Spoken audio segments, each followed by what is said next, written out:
Meus queridos telespectadores, tudo bem com vocês? Bem-vindos a mais um Raio-X da Banca, mais uma prova dominada do Grupo Medicoff. Eu sou Henrique, professor e coordenador da cirurgia, e agora nós vamos falar sobre a prova da AMP, do AMP de R+, cirurgia. E eu, como professor da cirurgia geral, vou falar das questões de cirurgia geral avançada, do R+, da AMP. Essa prova é uma prova que cai muita geral e muita gastro e cai um pouco de especialidades. É uma prova bem completa, de muitos casos clínicos, e eu achei uma prova muito boa, bem feita, mas que tem seu grau de dificuldade, é um pouco mais específica, mais difícil. E eles gostam muito de fazer lá verdadeiro e falso, e assertivas. E eu gosto desse tipo de questão, você avalia mais o aluno, desde que bem feito. A gente vai ver várias questões, discutir alguns temas e juntos avaliando a prova. Para você estudar bem e se preparar, você já deveria saber tudo isso. Você fez todas as provas antigas da AMP de R+ cirurgia. E se você quer ainda mais, você fez todas as questões de R1 de cirurgia da AMP, porque é um bom treino também. É um bom treino treinar por questões. E você fez todas e vai fazer de novo antes da prova. E aí, com isso, você vai estudando os principais temas e revisando também. Obviamente, o estudo do ano todo tem que vir aí, né? Porque tem que estudar, não tem jeito. Temas quentes da cirurgia geral. Trauma, sempre trauma geral, a TLS sempre cai nas provas. Abdômen agudo inflamatório sempre cai também. E dois que eles gostam um pouquinho mais, hérnias, principalmente cirurgias das hérnias inguinais, e um pouquinho de HDA e perioperatório. É uma prova boa, ampla. Vamos começar? A gente revisa um pouco principais assuntos, eu dou umas aulinhas direcionadas, rápidas, palavras-chave para você lembrar. Depois a gente vê as questões.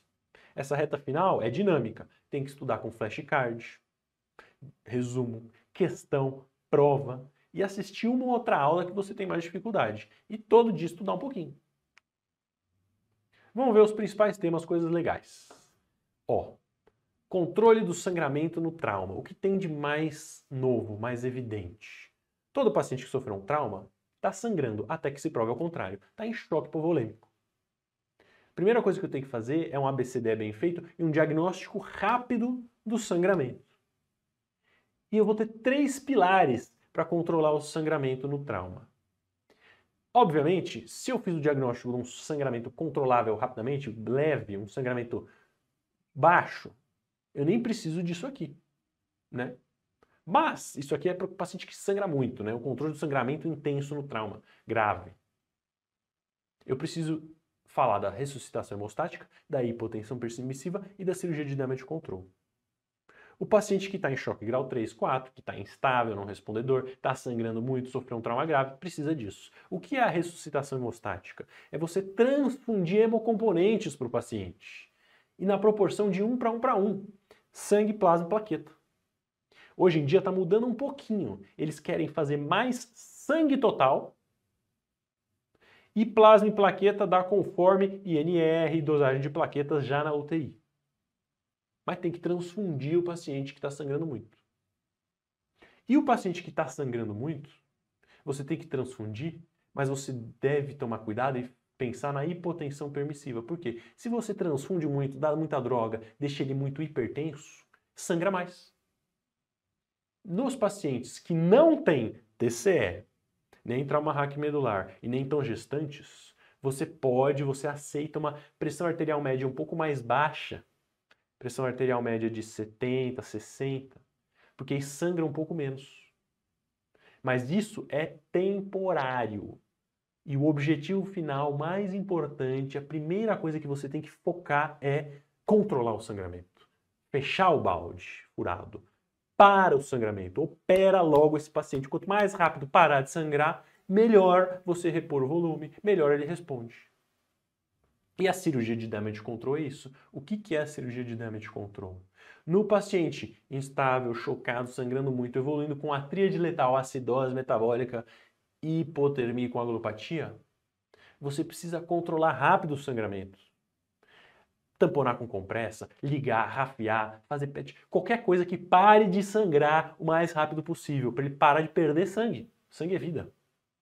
Controlei o sangramento. E, nesse primeiro tempo da cirurgia de damage control, controla a infecção também, não pode estar vazando cocô e secreção para a barriga, então resseco a alça, sepulto o coto, deixo fechado lá e dreno tudo.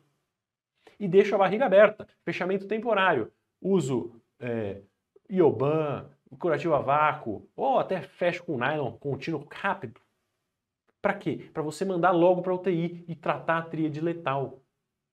Porque o paciente morre do quê? Sangra, ele começa a sangrar, perde muito sangue, entra na tríade letal, hipotermia, acidose, coagulopatia. E aí é um ciclo vicioso, sangra mais, ele morre. Você precisa parar muito rápido o sangramento. Porque não adianta só transfundir, dá sangue, dá sangue, dá sangue, sai sangue, sai sangue, sai sangue. Morre. Para o sangramento. Parou o sangramento? Salvou. Não precisa arrumar tudo. Para o sangramento, para de operar, que é pior, se traumatiza mais o doente. Parou o sangramento, trata a tríade letal. Depois você volta e aí sim faz o tratamento definitivo, junta as coisas, arruma a barriga, fecha bonitinho, com o paciente estabilizado. É isso que a cirurgia de damage control precisa ser feita nos pacientes com choque grave. Outro fluxograma legal, um pouco mais específico, que eu já vi cair na prova, vamos revisar trauma cervical. Trauma cervical. Primeira coisa, a ATLS, tá? ATLS, ABCDE. Trauma cervical mistura muito com A de via aérea. Mas a primeira coisa que você tem que olhar na vida e na questão é se a via aérea está pérvia. Se ele tem um trauma cervical e a via aérea não está pérvia, você tem que garantir via aérea definitiva. Seja entubando, seja fazendo crico, tracto, sei lá. Não, a via aérea está pérvia, ou a via aérea já foi garantida. Aí você olha para o trauma cervical. E a primeira coisa que você olha no trauma cervical são os hard signs, sintomas de urgência. O paciente tem insuficiência respiratória, tem um ferimento penetrante com exposição das estruturas, sangramento ativo, hematoma em expansão, tem que operar direto para garantir a via aérea e garantir que aquilo ali não vai matar o doente. Agora, se ele tem soft signs, não, é uma dor, é um sangramento controlável, é um hematoma pequeno, é um ferimento penetrante sem grandes complicações, você não precisa sair correndo operar, porque muitas vezes você opera e não resolve, porque são lesões menores, ou nem tem lesões. Então você faz o que hoje em dia? Angiotomo de triagem. Isso aqui é principalmente no penetrante, né? Por quê? Porque às vezes a angiotomo mostra, oh, não, só pegou um vasinho, só dá um pontinho. Ou a angiotomo mostra, não, pegou traqueia, vou ter que resolver. E aí, conforme a angiotomo e os sintomas, você pode fazer endoscopia e broncoscopia. Agora, o paciente assintomático, bati o pescoço, ou tomei uma facada no pescoço, não estou sentindo nada. Se for trauma contuso, você não precisa fazer nada, a não ser que tenha sido um mecanismo de alta energia ou grave. Por exemplo, os pacientes com indicação de tomo de corpo inteiro vão ganhar tomo cervical. O paciente foi enforcado, talvez valha a pena fazer a tomo. Agora, o penetrante, o assintomático do penetrante é porque não passou o platisma, que é o músculo que envolve toda a região cervical. O platisma é anterior. Nada acima do platisma é importante. Se o penetrante não passou platisma, você lava e dá um pontinho. Se passou platisma, aí já tem uma penetração, talvez valha a pena pesquisar os soft signs. Outro assunto quente, diverticulite aguda. Inflamação de um divertículo. Mais comum no cólon sigmoide, cólon esquerdo, idoso constipado. Começou com dor, localizou na fossa ilíaca esquerda, fez febre e náuseas. Aí você faz uma tomo, que é o padrão ouro, e vai ver uma diverticulite aguda não complicada, só um borramentinho, um espessamento, ou uma diverticulite aguda complicada, conforme Hinting, que é o que a gente usa e que cai na prova. Conforme a complicação é a gravidade da diverticulite aguda. Hinting 1, abscesso pequenininho. Hinting 2, um abscesso grande, maior que 4 centímetros, ou na pelve ou distante. Hinting 3, já tem peritonite purulenta, já tem líquido livre, explodiu. Ou Hinting 4, já tem cocô, peritonite fecal.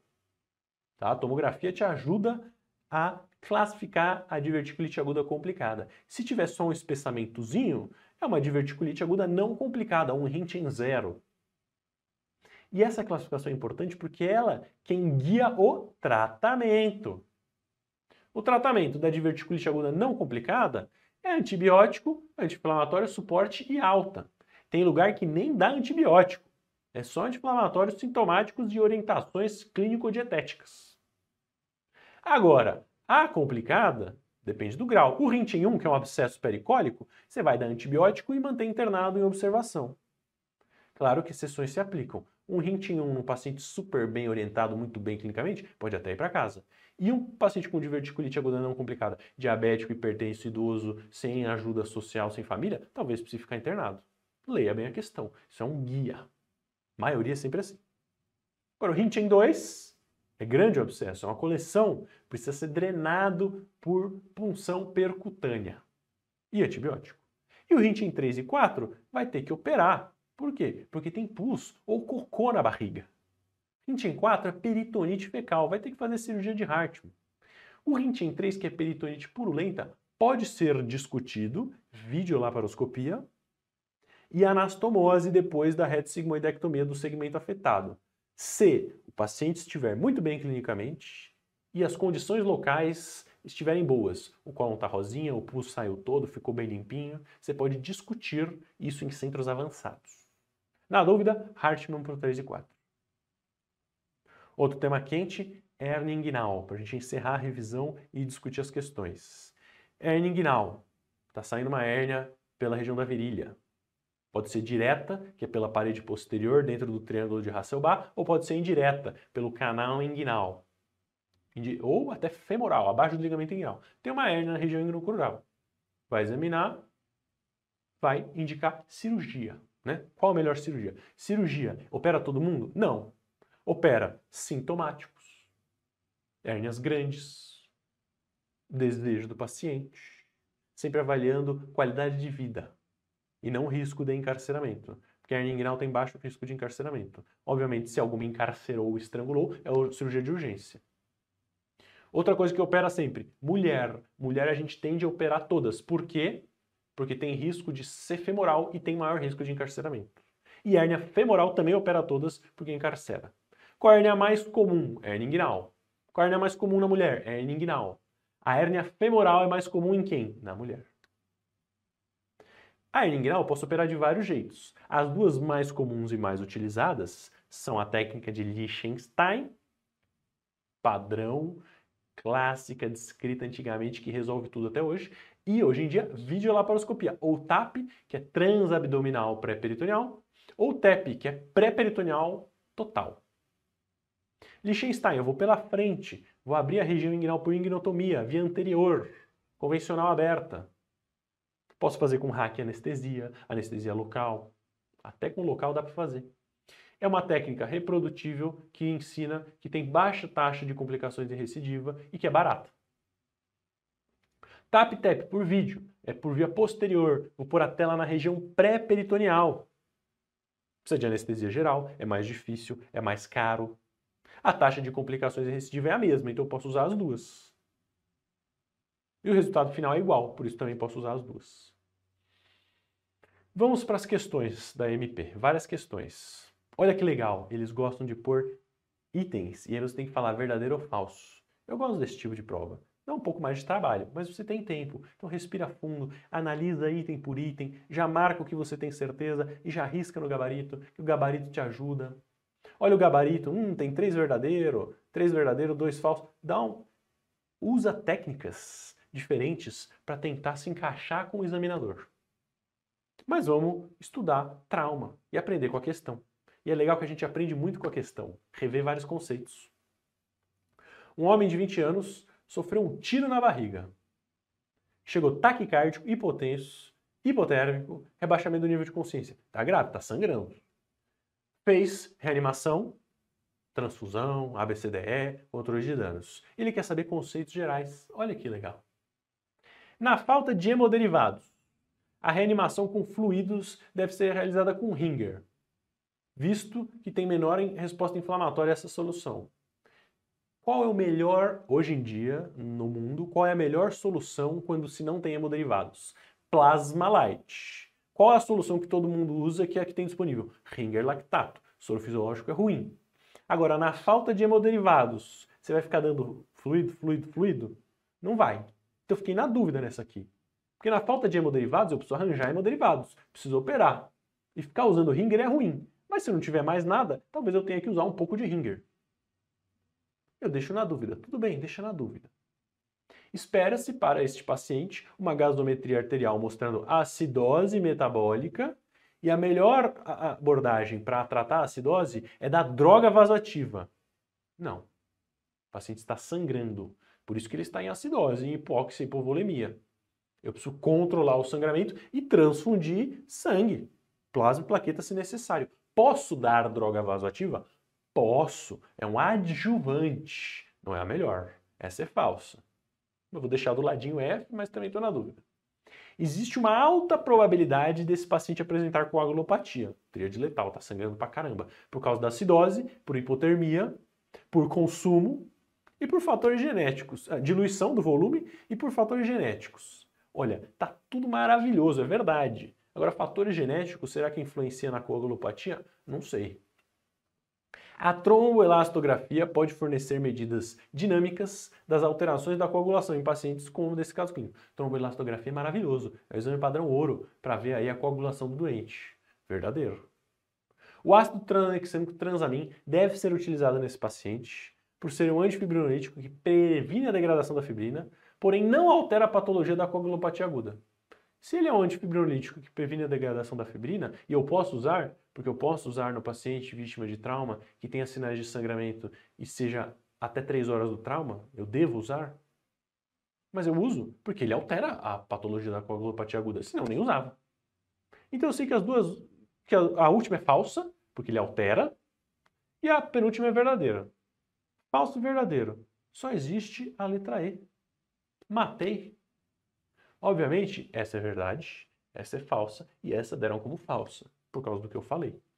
Mas use o seu conhecimento. Talvez você, eu dei o meu exemplo, né? Que eu estou vendo aqui o que mais falado, o que mais é visto, as questões, e o que eu acho que os alunos teriam dificuldade. Mas, às vezes, você já sabe disso aqui. Numa questão, você já sabe isso. Você já marca que você sabe, já procura lá. Porque a própria questão vai te ajudar a responder as que você está em dúvida. Cai também direto, tá? Não é só daquele jeito. Cai uma direto. Lesão do nervo são complicação infrequente. Qual o nervo mais atingido durante a hérnia rafinguinal laparoscópica? Repara, ele gosta de técnica cirúrgica, de complicações. E a gente vai revisar agora. Hernoplastia inguinal, Liechtenstein pela frente, TAP-TEP por trás. Por dentro da barriga. Liechtenstein, eu abri a pele, subcutâneo, abri a aponeurose do oblíquo externo. Acima da aponeurose do oblíquo externo, próximo ali à região, no tendão conjunto, tem o ilho hipogástrico, é o primeiro nervo. Abri a aponeurose do oblíquo externo, estou no canal inguinal, junto com o funículo espermático, eu tenho o ilho inguinal. E dentro do funículo espermático eu tenho o ramo genital do gênito femoral. Esses são os 3 nervos da abordagem anterior da Liechtenstein, que tem risco de ser lisados. Por trás, eu estou dentro da barriga, eu abro o peritônio, eu estou na região pré-peritoneal. O ilho hipogástrico está lá em cima, o ilho inguinal está lá em cima.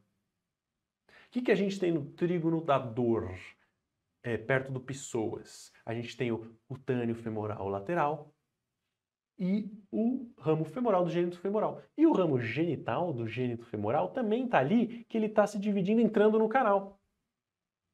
Quais são mais lesados na laparoscopia? O cutâneo femoral lateral e o gênito femoral. O ilho inguinal, o ilho hipogástrico? Não. Então você já cortou sabendo dos dois. Você já cortou que é do Liechtenstein, não do vídeo. Mas uma coisa que talvez seja legal você revisar é a anatomia da região inguinal. Tanto a abordagem anterior, Liechtenstein, quanto a posterior, a visão laparoscópica. Vou reprisar rapidamente. Ó, aqui a gente está vendo pela frente, parede abdominal anterior. Pele subcutâneo, aponeurose do oblíquo externo formando o ligamento inguinal e o anel inguinal externo. Abri, caí no canal inguinal. Acima do canal inguinal no tendão conjunto, ilho hipogástrico. No canal inguinal, ilho inguinal. E dentro do funículo espermático, junto com deferente e vasos espermáticos, o ramo genital do nervo gênito femoral. O funículo espermático é envolvido pelo cremaster. Afastei o funículo espermático no chão do canal inguinal, face transversalis. E abertura interna e lateral, anel inguinal interno. Dividindo a região, temos os vasos epigástricos inferiores, ramos dos ilíacos externos, que fazem o triângulo de Hasselbalch, vasos epigástricos inferiores, ligamento inguinal reto abdominal, hérnias inguinais diretas, e lateral, anel inguinal interno, hérnia inguinal indireta.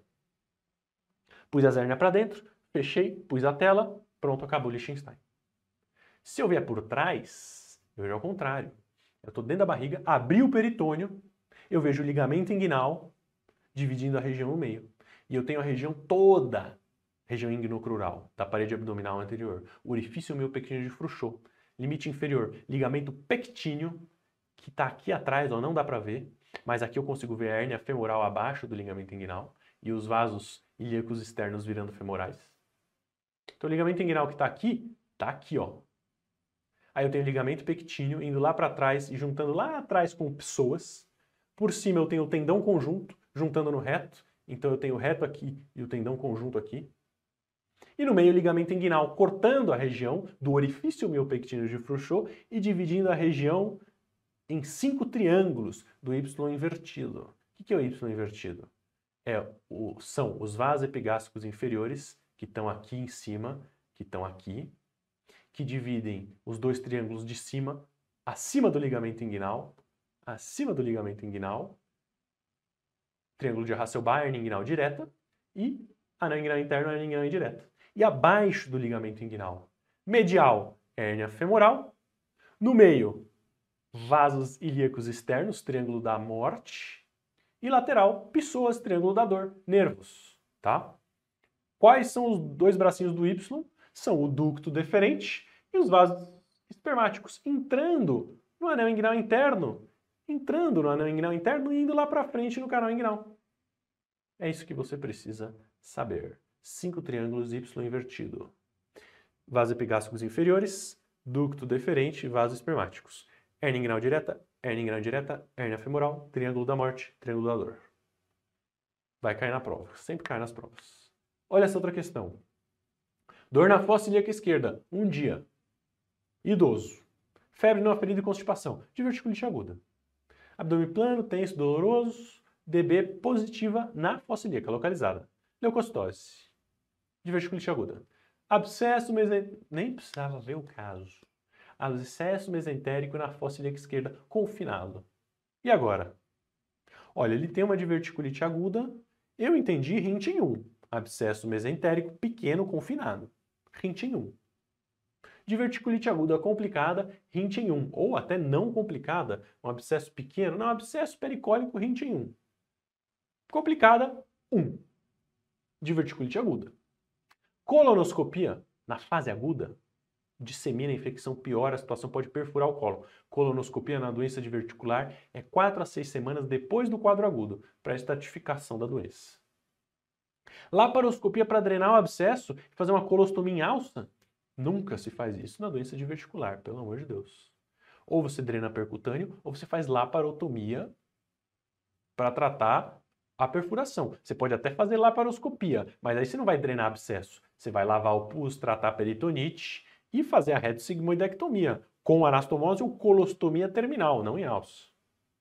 Laparotomia para drenagem do abscesso, que é minúsculo, colectomia segmentar com anastomose primária. Um Rint em 3? Talvez. Não Rint em 1. Clínico, jejum, hidratação, analgesia, antibiótico. Gostei. Tratamento clínico. Laparotomia, drenagem, colectomia Hartmann, num Rint em 4, com peritonite fecal. Tá? Lembra da diferença de diverticulite aguda não complicada e complicada, grau 1, 2, 3 e 4. Laparotomia, atropelamento. Em 2022 caiu o trauma de novo. E tá caindo mais questões diretas, né, que eu trouxe pra gente aprender. Trauma instável hemodinamicamente. Hemoperitônio, laceração hepática, ou seja, ele avançou para o damage control, que ele perguntou conceitos gerais, e aí pôs um caso aqui. E é um trauma hepático, laceração, instável hemodinamicamente. O que eu tenho que fazer? Controle do sangramento, controle da infecção, cirurgia abreviada.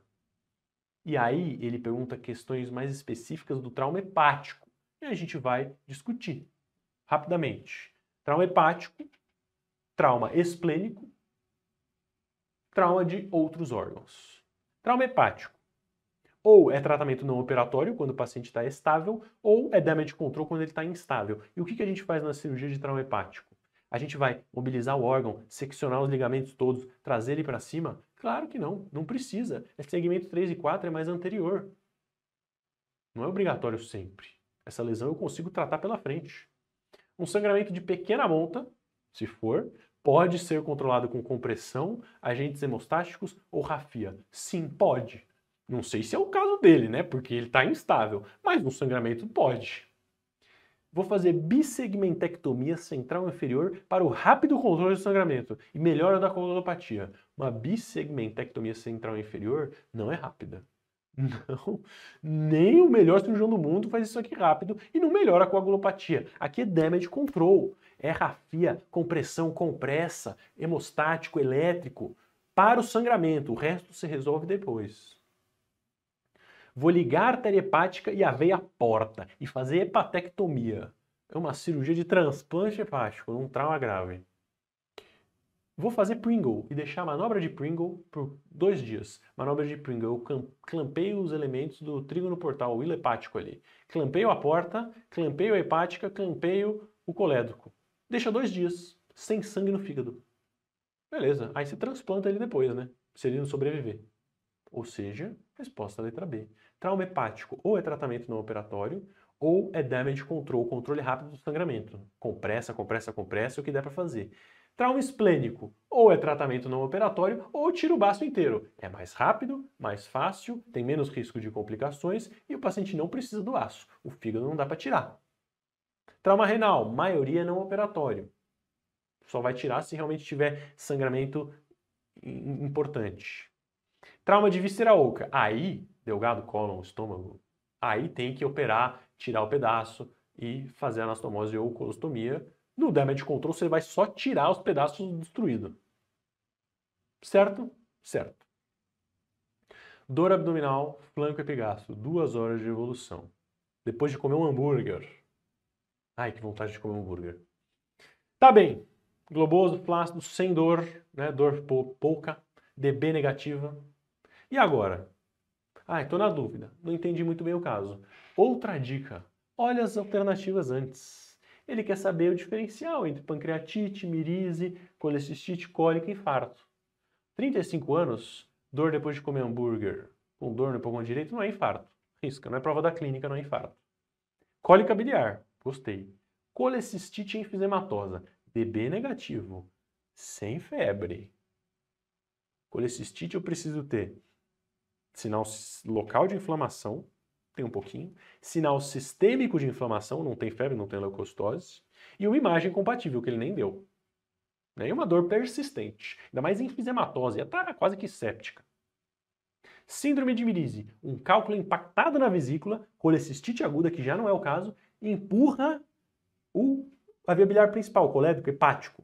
Empurra, pode fazer icterícia, pode empurrar por fora, grau 1, ou pode fistulizar, grau 2, 3, 4. Também nada a ver. E pancreatite aguda, dor em faixa, amilase lipase elevadas, náuseas e vômitos. Também não. É cólica biliar. Comeu, dói. Melhorou, melhorou.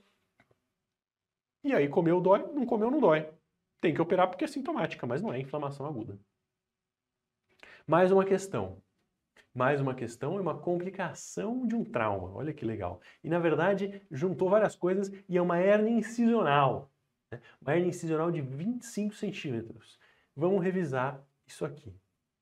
O paciente está no 11º PO de laparotomia por facada. E ele evolui com uma hérnia incisional de 25 centímetros de diâmetro. Eu discuto um pouco, porque no 11º ele eventrou, né? Mas tudo bem, ele quer saber o que fazer para hérnias gigantes ou complicações da ferida deiscências gigantes. Ele faz algumas perguntas específicas.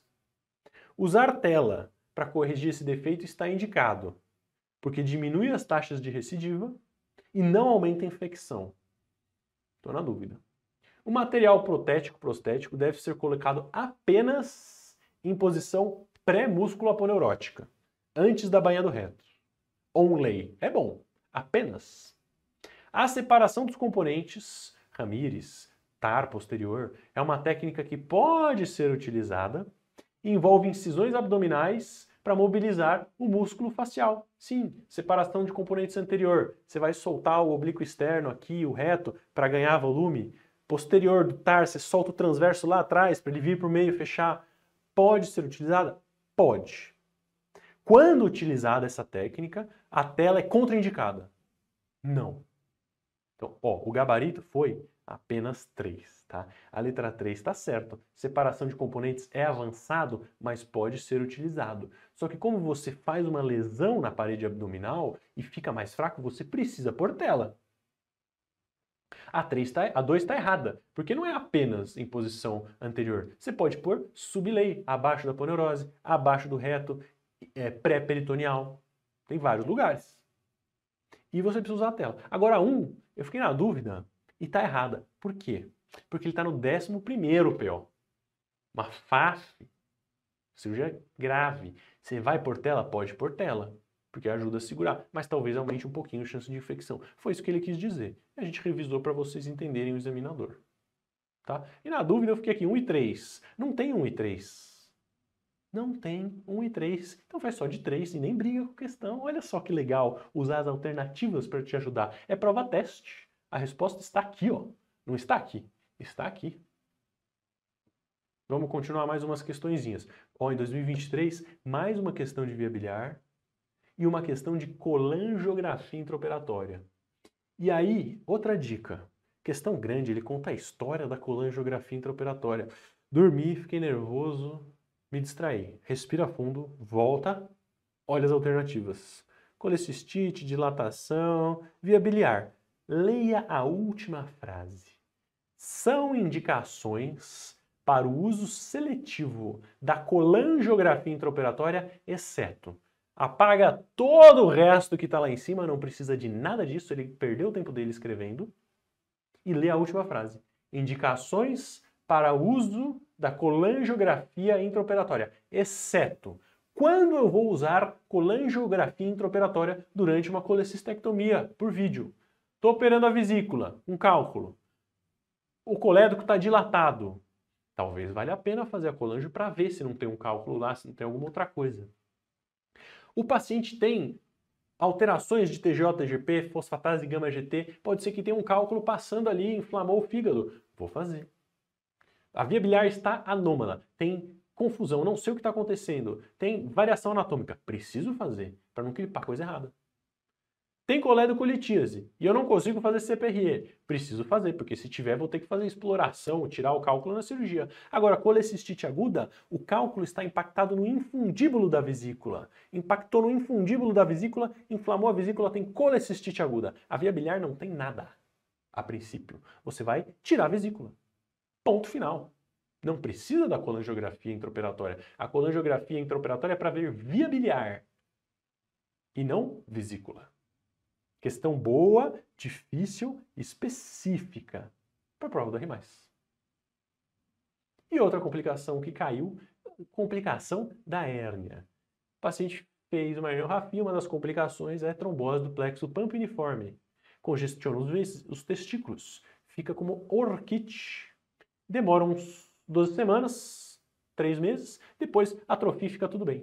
O que é isso? Abscesso genital? 3 meses? Dor? Não. Lesão de ducto e de nervo com testículo? Não. É orquite isquêmica. Quais são as principais complicações da hernioplastia inguinal? Complicações agudas, infecção da ferida, seroma, hematoma, deiscência dos pontos. E orquite isquêmica. Você trombosou o plexo pampiniforme. Vai fazer edema, depois vai atrofiar. Tratamento clínico. E complicações crônicas. Dor crônica por lesão de nervos.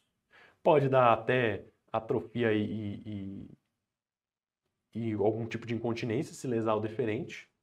E recidiva, se operou mal ou o paciente teve complicações, recidivou. Crônico. Aqui é a orquite isquêmica bem descrita. E mais uma questãozinha, para finalizar, uma questão legal de HDA. Só para a gente revisar rapidamente com tópicos. Jovem, HDA, né, vômitos com sangue, hematêmese, nunca teve isso antes. Não tem problemas de saúde, fuma e bebe. Fuma e bebe, tá errado. Eupineico e sudoreico. Normocárdico, pouquinho hipotenso. sem alterações no tórax. E aí? Hematêmese num jovem. Fuma e é jovem, pode ser Mallory Weiss. Mallory Weiss dá vômitos com sangue ou é raias de sangue quando vomita? Não sei. Né? O Mallory Weiss vai dar hipotensão? E por causa do tabagismo da Mallory Weiss é o quê? Laceração esofágica por vômitos repetitivos. Estou na dúvida. Em virtude da hipotensão e palidez, vou dar volume até estabilizar. E aí eu faço endoscopia. Encharco o doente? Claro que não. Eu dou um pouco de volume, 1 litro. Depois eu vou ter que dar sangue se ele estiver chocado. Ou só por causa da palidez? Não. Já endoscopa logo para parar o sangramento. Né?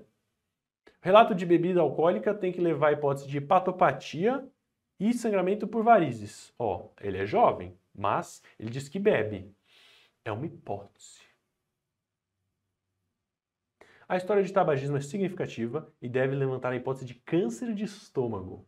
Eu tenho que estadiar logo depois da endoscopia. Jovem, com hematêmese, sem outras coisas, câncer de estômago, empachamento, dor, perda de peso, normalmente é um vômito mais um sangue digerido, ou nem dá vômitos da melena. Não gostei. Tá em choque, hipovolêmico. Eu tenho que fazer droga vasoativa e plasma. Não. Choque hipovolêmico, você transcende os critérios de trauma para cá e sabe que não é droga e plasma, é sangue concentrados. Essa tá falsa, já excluí 2. Essa também tá falsa, né, do câncer de estômago. Então sobrou só a letra B. É assim que eu faço questão. Nem me estresso com as que eu estou em dúvidas. Mas as respostas foram as que a gente discutiu mesmo. FF, VVF. Meu Deus, mais questão. Tô me enrolando aqui, eu gosto de corrigir prova, né? Já passei do tempo provavelmente, mas vamos embora, vamos aprender. Ferimentos cervicais. Zonas. E qual é o tema? E aí ele põe assertivas, ó. A zona 1 é delimitada inferiormente pelas clavículas e superiormente pelo ângulo da mandíbula. E sua exploração, quando ocasionada por ferimentos penetrantes, é obrigatória a partir de incisão do esclerocleido. Pois, ferimentos penetrantes na zona 1 podem ocasionar lesões significativas de estruturas vasculares e áreas digestivas. Ferimentos penetrantes da zona 1 podem ocasionar lesões significativas de estruturas vasculares e áreas digestivas. Qualquer zona do pescoço. Então a segunda é verdadeira. A, B ou D. Mas a primeira está errada. Por quê? Aqui estão as zonas cervicais para você relembrar, para a gente encerrar. Zona 1, fúrculo external, cartilagem cricoide. Zona 2, ângulo da mandíbula e cricoide. Não, cricoide, desculpa. Fúrculo external, cricoide. Cricoide, ângulo da mandíbula. Zona 3, ângulo da mandíbula, base do crânio. Isso. Entenderam? A zona 3 é base de crânio praticamente, é bem alta cervical, mais perigosa, mais difícil acesso. E a zona 1 é quase que torácica. E a zona 2 é central. Tá? Todas têm lesão de estruturas, todas são arriscadas. A zona 2 é mais fácil de operar e é a incisão do esternocleido. A zona 1 às vezes tem que fazer toracotomia e a zona 3 às vezes tem que fazer mandibulotomia. Tá? A zona 1 não é clavícula, não tem nada a ver. Era só lembrar das zonas cervicais conforme o trauma e você gabaritava. Prova da MP. Trauma cervical, trauma abdominal, ressuscitação hemostática e damage control, abdômen agudo inflamatório e vias biliares, hérnias, técnica cirúrgica e um pouquinho de HDA se quiser. Bons estudos, boa sorte na prova. Espero que tenham gostado da correção e da revisão aqui comigo. Mandem todas as suas dúvidas para o Grupo Medcoff. Grande abraço e até a próxima.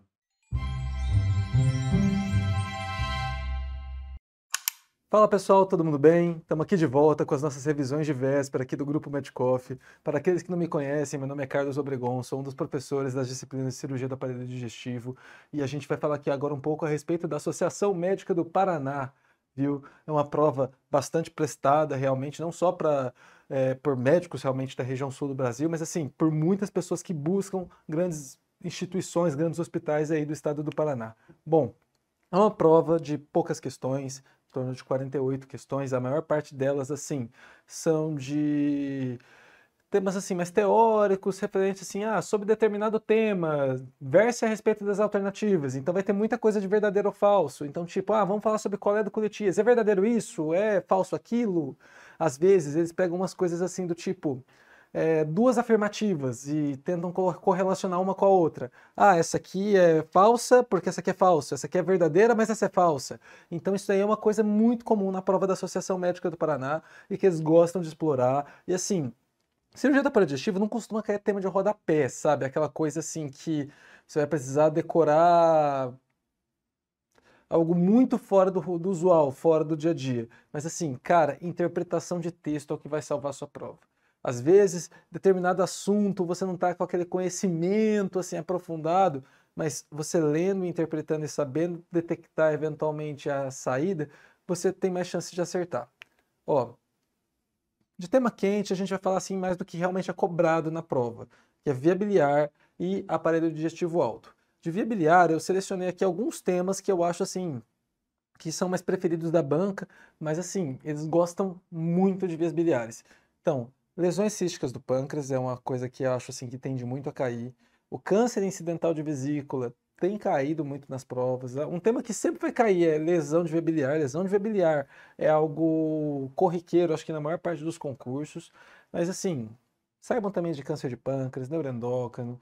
Eles gostam muito de falar de complicações de pancreatite, coledocolitíase, de realização de colangiografia.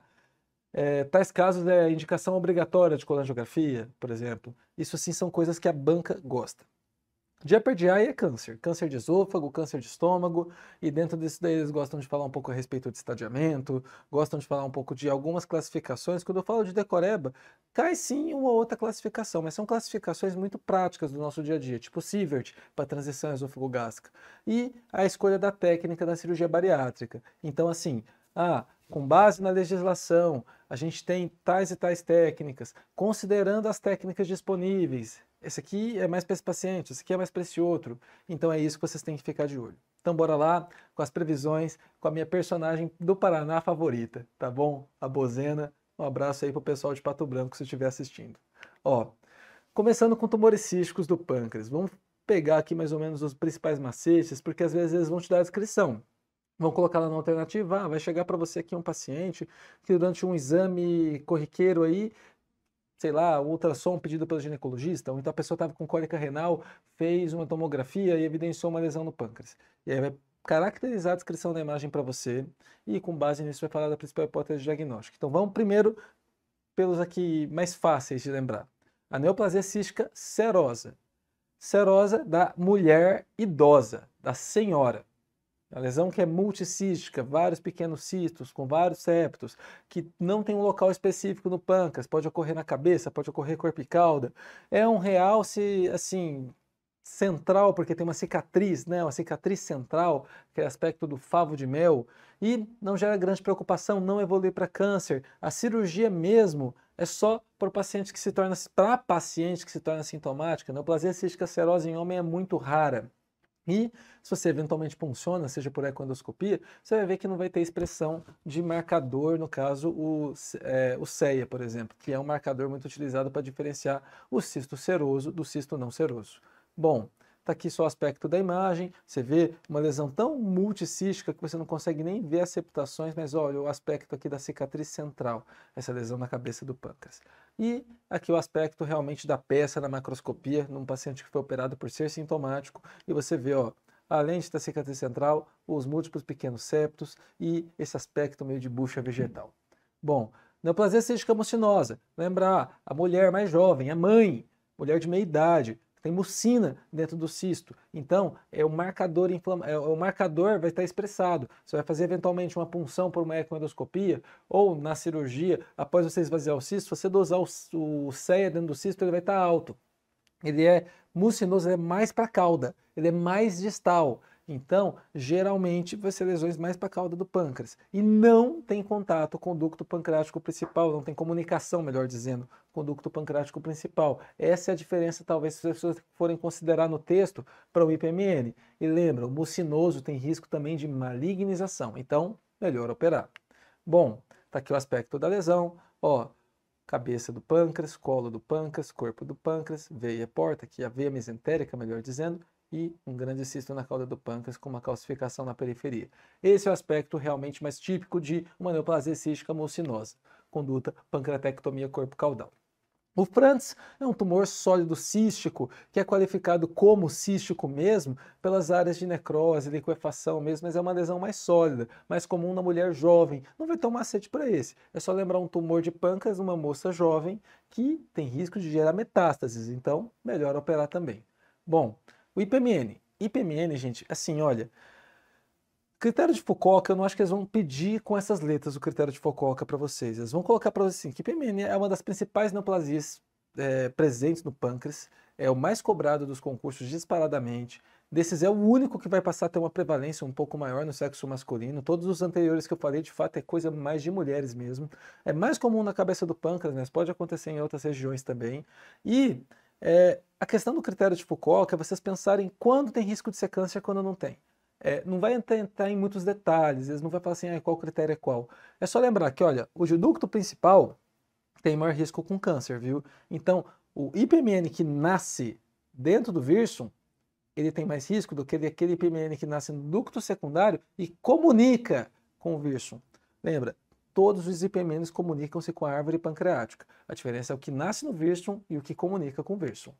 Bom, essa tabela é confusa, é difícil, é muita coisa que vocês têm para decorar, é muita coisa que vocês têm para poder aprender, mas eu quero basicamente, eu já falei para todos os concursos a respeito de IPMN. O que vocês têm que saber? Quando é estigma de alto risco, que é obrigatório você de fato propor a cirurgia, que é a icterícia obstrutiva, o nódulo mural com realce maior que 5 milímetros ou o Wirsum maior que 1 centímetro. O worrisome criteria, que é o critério realmente de preocupação, é todo o restante que parece meio preocupante quando você lê no enunciado. E aí você vai pensar, peço uma ecoendoscopia, mas ó, grande chance de operar. Vamos avaliar bem esse paciente, que talvez esse aí tenha um risco, talvez, de malignidade. Esse primeiro aqui é, opera. Esse aqui é, acho que talvez operar. O que às vezes podem colocar para você? Eles vão te dar um detalhe assim de um cisto e vai falar exatamente qual a sua conduta. Esse aqui eu vou operar, esse aqui eu vou pedir uma ecoendoscopia. Se te derem um IPMN de ducto secundário pequeno, menor que 2 centímetros no paciente assintomático, eles não vão entrar naqueles detalhes, nessas questões aqui do intervalo de exame. Eles vão querer saber basicamente acompanha. É isso que eles vão cobrar. Bom, câncer incidental de vesícula, está caindo muito em prova. Você vai lá, opera a vesícula, chega lá o anátomo, você dá 2 mortal para trás, porque você lê e tá lá, câncer. Bom, se até um A, restrita à mucosa, é vigilância. Você não vai propor mais nada porque a colecistectomia é curativa. T1B, que passou realmente da lâmina própria ou mais, você vai propor reoperação radical dentro de 2 a 4 semanas.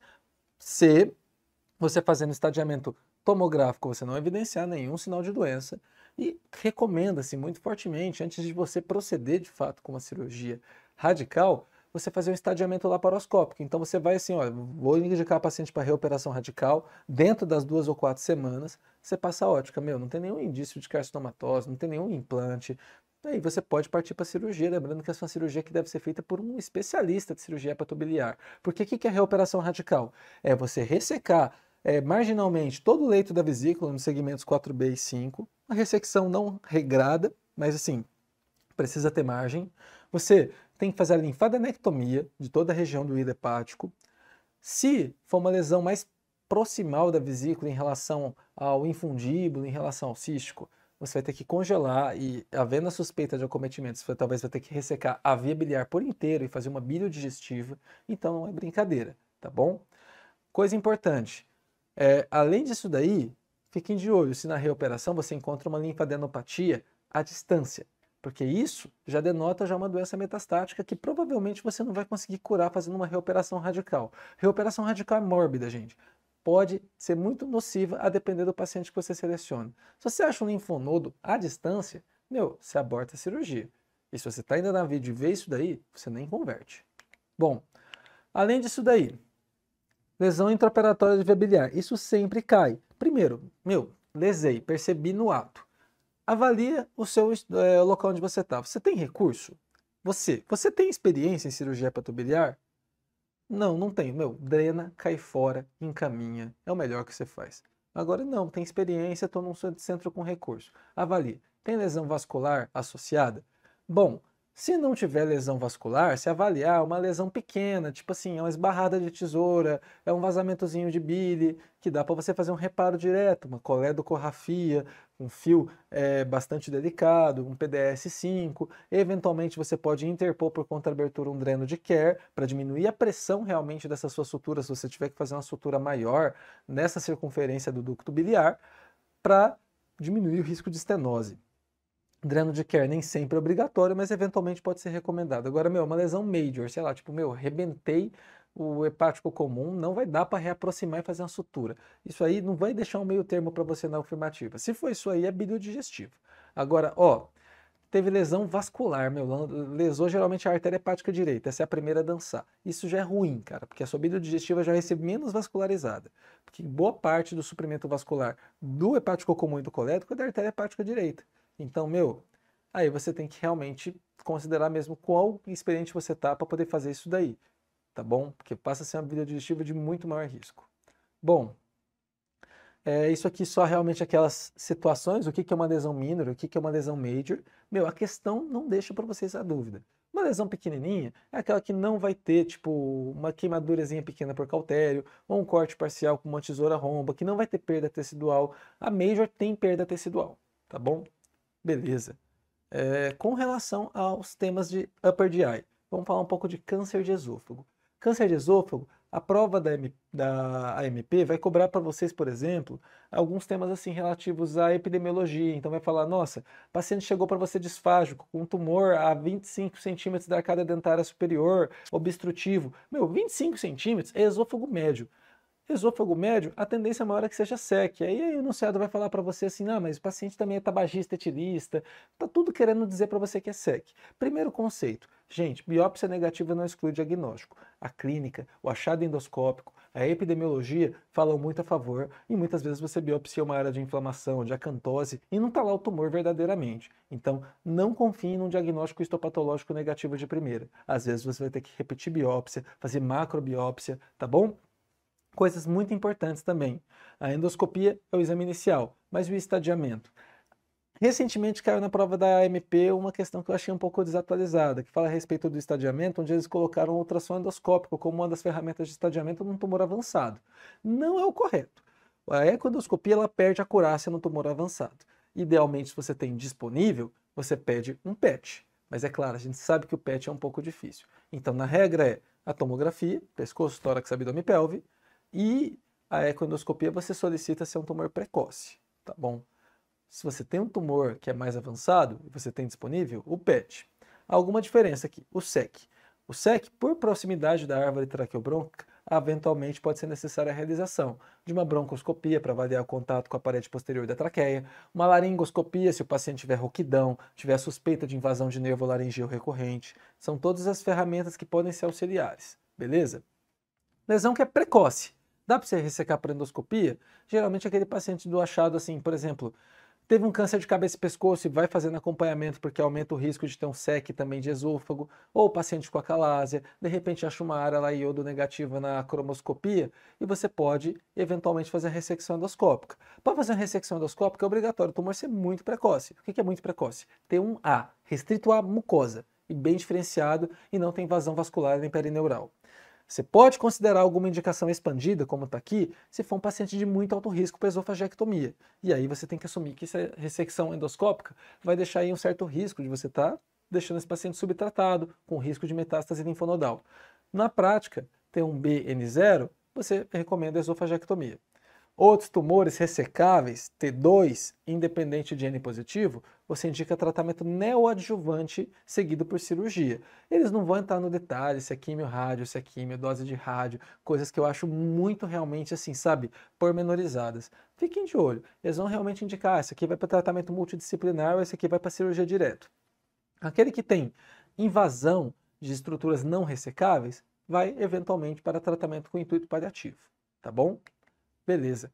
Coisa que eles gostam, Sievert. Eles adoram Sievert. Então entender mais ou menos a localização da lesão. Ano passado eles cobraram uma lesão de fundo gástrico e a alternativa correta era justamente colocar uma lesão de fundo gástrico que estava tipo, a 20 milímetros 25, 30 milímetros da TEG. Isso aí é um tumor Sievert 3. E aí ele falava da conduta, a conduta seria uma gastrectomia total com esôfago jejunonastomose.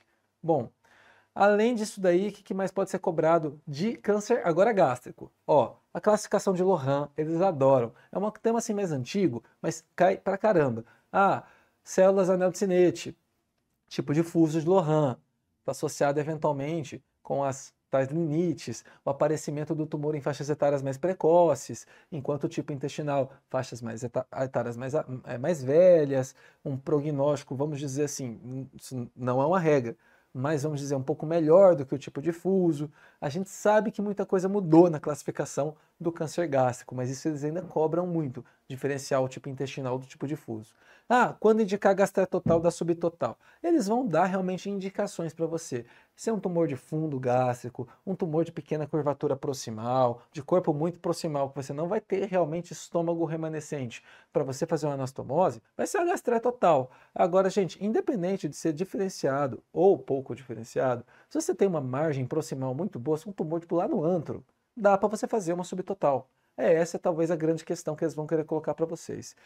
Precoce. Isso é um conceito chave. É o tumor restrito até a submucosa, independente do acometimento linfonodal. É o T1-BNX.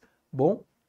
E critério de ressecção endoscópica, eu não acho que eles vão entrar em pormenores, eles vão só eventualmente falar para vocês, esse paciente talvez poderia ser candidato para ressecção endoscópica, porque é bem diferenciado, lesão pequena e não cerada, sem critérios que o sugiram de fato ter uma doença mais avançada. Isso eu acho que assim, talvez não em pormenores, mas pode eventualmente cair. Beleza? Ó, indicação de cirurgia bariátrica, acho que está todo mundo careca de saber, é uma coisa que cai muito. Eles vão falar assim, é referente à faixa de MC, então MC maior que 40 independente de comorbidades, 35 com as listas de comorbidades potencializadas ou causadas pela obesidade, e esse aqui eles adoram, o MC maior que 30 no diabetes insulino dependente sem controle há mais de 2 anos. Isso pode mudar?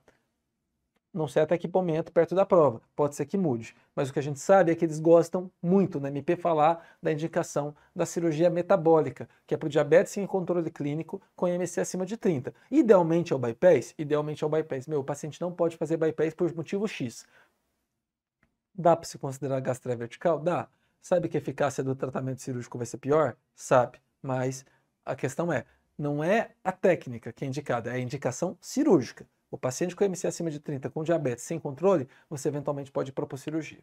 Bom, essa aqui, lembrar das listas que um favorece o sleeve, a outra favorece o bypass. Isso, acho que está todo mundo bem assim, sabe, a par. Acho que é uma coisa muito provável de ser eventualmente discutida. Vamos dar uma olhada nas questões para vocês verem que não é bicho de 7 cabeças. Ó, a MP de 2023. Um homem de 52 anos é encaminhado pelo pneumologista com sintomas de pigarro e tosse crônica, sintomas atípicos.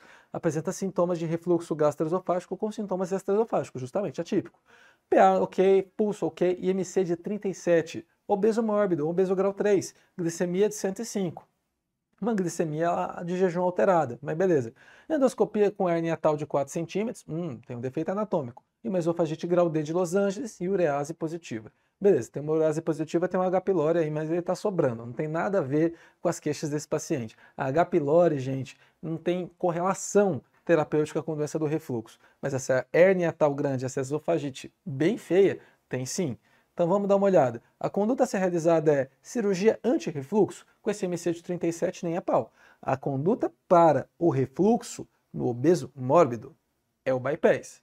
Mas antes de eu indicar o bypass, eu preciso primeiro saber se esse paciente teve algum tipo de tratamento clínico antes. Lembrando que não é só mandar ele perder peso, vai muito além disso daí. Você vai ter que eventualmente encaminhá-lo para o endocrinologista, para a atenção multidisciplinar com nutrição, psicologia, educador físico, para de fato observar se esse paciente vai ser ou não responsivo a algum tratamento não cirúrgico, para depois você indicá-lo para cirurgia bariátrica, porque essa é a norma do CFM.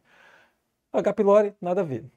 A banca liberou a letra C, orientar a perda de peso. É claro que vai muito além de só orientar a perda de peso. Você vai realmente precisar dar subsídios para que esse paciente perca peso. Se de fato não for objetivo, dali você pode indicar a realização do bypass gástrico. Trocar o inibidor de bomba de prótons por um mais potente, não, nada a ver. Tá com a dose plena do omeprazol, tá ótimo. E encaminhar para o endocrinologista para ajuste medicamentoso do diabetes tipo 2. Não, o diabetes dele tá até bom. A questão maior dele mesmo é o peso. Se você fosse encaminhar para endocrinologista para controlar o peso, estaria ótimo. Bom, cirurgia permanece tratamento de escolha para adenocarcinoma da cabeça de pâncreas. Trata-se de procedimento complexo, onde o conhecimento das relações anatômicas define até a possibilidade de realizar esse tratamento. Então, assim, estão querendo perguntar para vocês sobre ressecabilidade no câncer de pâncreas com outras palavras. Mas olha, não é nada assim de invasão arterial, borderline, nem nada, é anatomia. Vejam, parte da vascularização arterial provém de ramos da artéria gástrica esquerda. Não, gente. A cabeça do pâncreas ela é vascularizada pelas artérias pancreatoduodenal superior, que é ramo da gastroduodenal, que é ramo da gástrica direita, que é ramo da hepática comum, e a pancreatoduodenal inferior, que é ramo da mesentérica superior. Mas enfim, tem nada a ver com a gástrica esquerda. B. Cabeça do pâncreas está inserida dentro da alça em C do duodeno, sim, o arco duodenal. E da artéria esplênica? Não. A artéria esplênica ela é mais corpo e cauda do pâncreas. C. O pescoço, que é o colo do pâncreas, é um diminuto segmento do pâncreas que se sobrepõe imediatamente à veia mesentérica superior. Essa alternativa está correta. O colo do pâncreas, essa parte mais afilada, que é entre a cabeça e corpo, ela passa superiormente à junção espleno-mesentérica. Então a veia mesentérica superior ela passa, geralmente logo acima do pâncreas ela se funde com a veia esplênica para se formar a porta. É por essa região que a gente gera aquele famoso túnel, o túnel da porta, que é por onde a gente laça o pâncreas durante a gastroduodenopancreatectomia. Esse é um dos passos bem mais comuns, assim, sabe, da cirurgia do pâncreas, principalmente para GDP, tá bom? Vamos ver as demais alternativas. A cauda do pâncreas recebe vascularização de pequenos ramos da artéria esplênica e da artéria renal? Não, nada a ver. Plano embriológico diferente. Vários pequenos ramos arteriais originados da artéria esplênica vascularizam a cabeça? Não. Corpo e cauda, ok? Beleza, mas cabeça, não. Essa aqui é para vocês verem como que é uma questão de VOF da MEP. Dá uma olhada. Paciente feminina de 52 anos, no sexto PO de colecistectomia por vídeo, feita de urgência por colecistite aguda calculosa. Beleza. Retorna ao pronto-socorro, com icterícia e mal-estar. Ruim. Realiza exames laboratoriais que demonstram aumento de enzimas canaliculares e de bilirrubina total às custas da fração direta. Algo foi bifado. A colangiorressonância demonstra obstrução completa da via biliar principal junto à confluência dos ductos hepáticos. Obstrução completa, provavelmente algo a mais foi clipado ali, algo a mais chamado hepático comum. Sim, gente, isso é uma lesão de via biliar. Vejam as afirmativas. 1. A classificação das lesões de ducto biliar, vamos um pouquinho para baixo, é determinada pela localização da lesão e ajuda a orientar a reconstrução cirúrgica tardia. Sim, conforme a topografia da lesão do ducto biliar, você consegue determinar realmente a classificação, lembra? Isso aqui, no caso, é uma lesão com uma clipagem ou uma estenose. Então, está naquele Strasberg tipo E. Então, olha, o E1 é o ducto colédoco a mais que 2 centímetros da confluência. O E2 a menos de 2. Então, você vê que a localização ajuda a classificar. Bom, 2. Essa lesão pode ser classificada como grau E3. E vamos voltar aqui rapidinho. Ó, a colangiorressonância demonstra junto à confluência. Então, assim, tá junto à confluência, mas preserva. Lembra quando é junto à confluência, mas preserva? Isso é um Strasberg E3. Então vamos lá. 1 verdadeira, 2 verdadeira. Olha, gente, só tem 2 alternativas possíveis. Ou a letra D ou a letra E. Por isso que é vantagem você interpretar texto, porque às vezes você poderia ficar em dúvida em uma das alternativas e ainda assim você conseguiria anular mais da metade das questões, das alternativas. Vamos olhar. Ó. O tratamento cirúrgico se baseia numa anastomose hepático-jejunal em Y de Roux sem tensão mucosa-mucosa? Sim. Fazer uma bile digestiva. Um E3 é uma bile digestiva. 4. A presença de uma coleção biliar no leito vesicular, um biloma, está contaminado, está já paciente já icterícia obstrutiva, já vai eventualmente ser ruim você considerar fazer esse procedimento que é definitivo, que é hepático-jejunostomia. Então, sim, a presença de coleção biliar no leito vesicular, de você ter lá um biloma retido e tal, geralmente indica uma drenagem percutânea antes do tratamento operatório definitivo. Esta alternativa está correta e foi isso que foi liberado pela banca. Bom, gente, é isso. Espera muita questão de VOF. Vai lá, não, a gente vai dar a lista de afirmativas, quais são verdadeiras, como aquela lá. Ou então, eles vão dar lá várias afirmativas e vai dar a opção. Assinale lá, é VVFFF ou FFFVV. Vai aparecer isso. E aquela questão do condicional. Ah, se a premissa 1 é verdadeira, 2 também é? Isso também pode aparecer para vocês. E interpretação de texto, por isso que volta a dizer, lê com calma a prova. É fundamental. A banca gosta também de colocar uns temas de ética, viu? Então falar a respeito de conhecimento básico de legislação, tipo da indicação de bariátrica ou eventualmente de cuidado paliativo. Vai falar para você de um paciente grave que está em processo ativo de morte. Vai falar a respeito de recusa de hemotransfusão, é uma possibilidade. E a banca ama via biliar, então estuda critério de ressecabilidade, a anatomia do pâncreas, peripancreáticas, a vascularização, fica de olho em outros temas de via biliar, como tumor neuroendócrino e pancreatite crônica. E eu não mencionei, mas volta e meia cai algo muito superficialmente, como screening de câncer coloretal e uroficiais, vai falar para você eventualmente um paciente quinquagenário, tipo de 50 anos para mais, com sangramento por via retal, que antes de você pensar que é pela hemorroida que ele tem no exame físico, você tem que fazer a colono.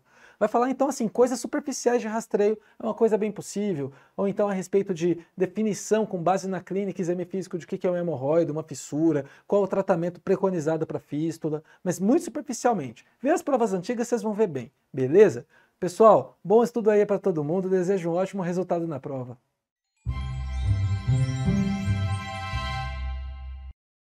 Vamos lá, vamos fazer uma revisãozinha aqui sobre essa prova lá do Paraná, tá? E é uma prova assim, que são uma prova de questões simples, né? Não cai muita cirurgia torácica, quando cai aí temas básicos, né? Mas obviamente que são questões que vocês têm que acertar justamente pelo fato de serem questões fáceis e de temas básicos que vocês não podem errar, senão vocês já começam atrás aí do pessoal. É uma prova que tem um perfil assim de bancão de questão, né? Você vê que não são aquelas questões que são feitas assim por especialista com um grau de conhecimento de especialista, tá? Então é uma prova que vai parecer muito aí com SUS, essas provas de SUS, essas provas de grandes concursos, tá? E o bom é que só cai derrame pleural, né? Sempre que caiu aí, caiu questão de derrame pleural. São questões que são bem voltadas assim para derrame pleural da parte clínica principalmente, tá? Mas vamos aqui sugerir alguns assuntos aí para vocês estudarem um pouquinho mais, revisar aí, porque pode cair alguma questão diferencial, né? Esse slide aqui já é típico aí das nossas aulas, né? Então já traz esse caso clínico aqui, que vocês já devem imediatamente internalizar na cabeça uma questão de estenose traqueal, né? E a tomografia de tórax, de tórax e pescoço não deixa vocês aí errarem o diagnóstico, pois vocês têm aqui uma redução luminal aqui da via aérea que corresponde aí à estenose traqueal. Então eu acho que esse é um bom tema para cair aí nessa prova, alguma coisa referindo aí à traqueostomia, manejo de uma via aérea com estenose, fazer alguma questão mais direta, né, em relação aí principalmente à epidemiologia da estenose traqueal. Lembrar que a principal causa é a intubação orotraqueal. Lembrar que esses pacientes no atendimento inicial, eles devem ser submetidos a uma estabilização clínica com oxigenoterapia, né, medidas ali para diminuir o edema ali naquela estenose, né, diminuir o edema da estenose de maneira a melhorar um pouco o fluxo aéreo. Esse paciente ele fica mais tranquilo e você consegue aguardar a chegada aí do cirurgião de tórax para te auxiliar na intubação orotraqueal, na dilatação dessa estenose, tá bom? O tratamento definitivo de escolha vai ser a ressecção e anastomose, mas para a gente propor esse tratamento precisa-se de alguns critérios aí maiores, né? Que é a estenose ser relativamente curta, uma estenose com menos do que 5 centímetros, né? Eu não posso ter um processo inflamatório exuberante, né? Na via aérea, porque senão a chance de uma reestenose ela vai ser muito grande, né? E esse paciente ele não pode ter grandes comorbidades que atrapalhem aí na cicatrização dessa anastomose traqueal, né? Lembrando que a gente vai estar fazendo a anastomose de um tecido basicamente cartilaginoso, tá? Então os pacientes que não podem fazer essa correção definitiva, a gente acaba tendo que fazer uso aí ou de endopróteses ou de tubo T, né, que é a prótese mais utilizada. Tubo T vai dar uma boa qualidade de vida para o paciente e a segurança do ramo lateral, que ele pode abrir e utilizar como uma traqueostomia até que ele chegue na unidade hospitalar, tá bom? Câncer de pulmão e nódulo pulmonar, acho que é um tema muito bom para toda a prova, né?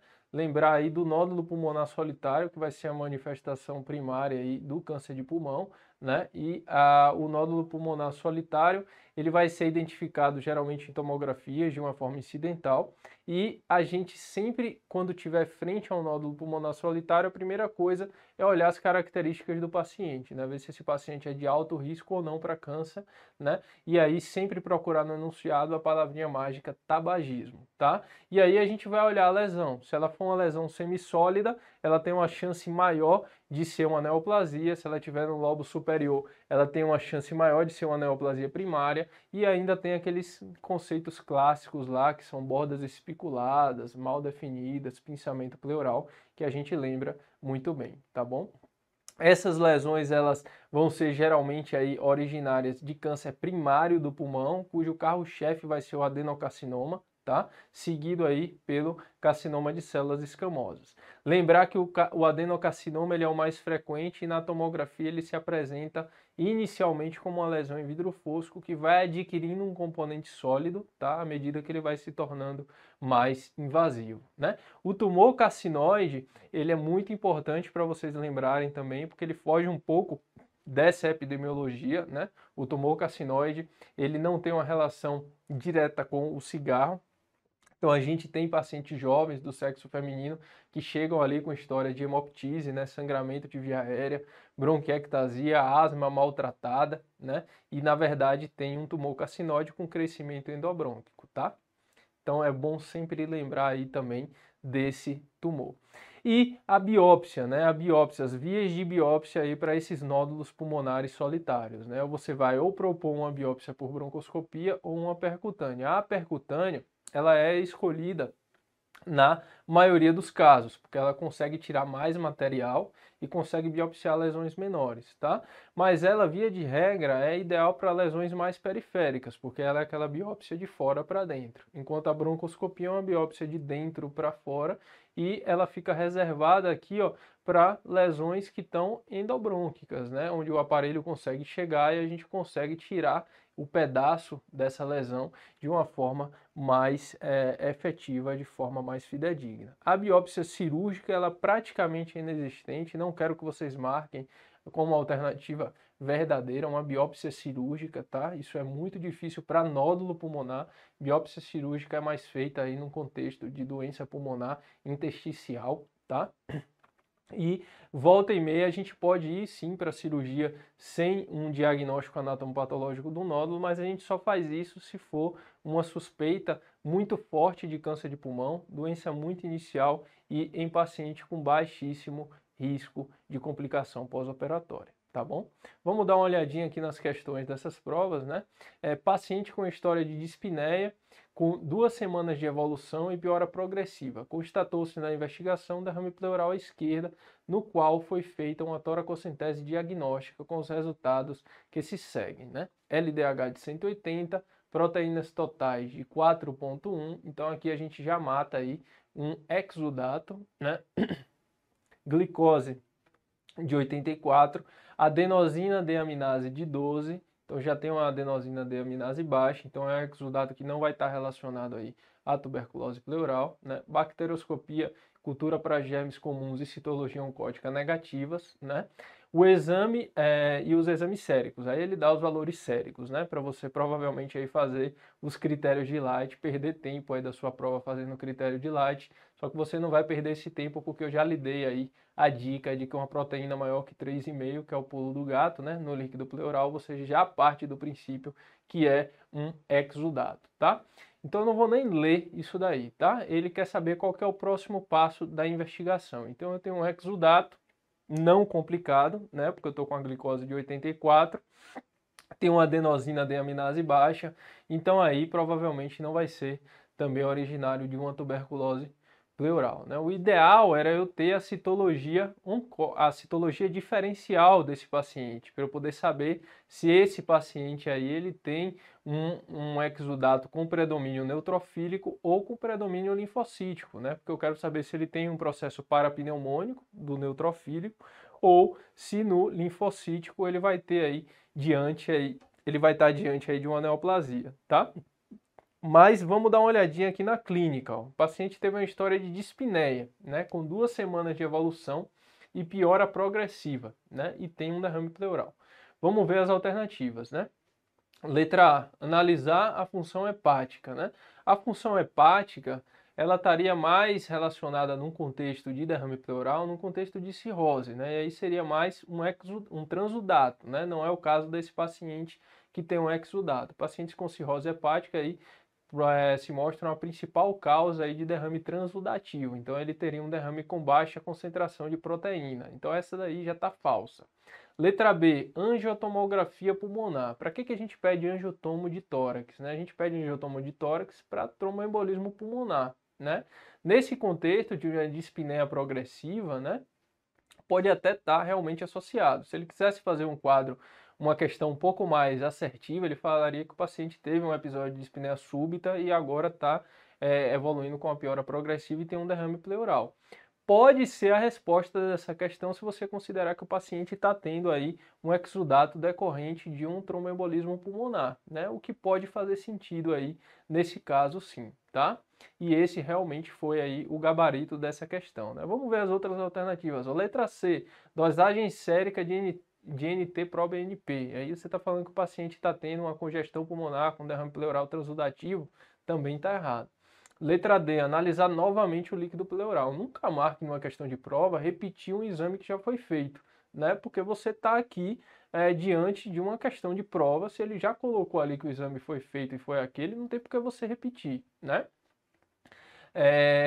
Letra E, avaliar a positividade para fator reumatoide. Esse paciente ele não tem aí no enunciado nenhum sinal clínico que mostre aí uma doença autoimune, uma doença relacionada aí à presença do fator reumatoide, né? Então, realmente vocês veem que as questões, mesmo sendo de derrame pleural, são bem voltadas aí para a parte clínica, né?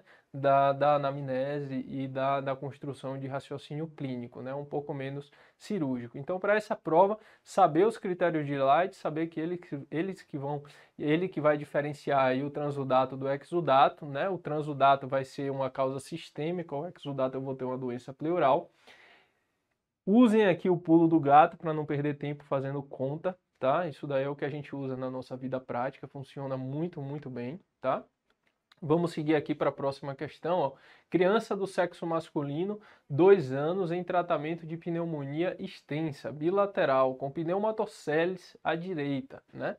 Derrame pleural pequeno à esquerda, febre persistente a 72 horas depois de iniciada a administração de vancomicina.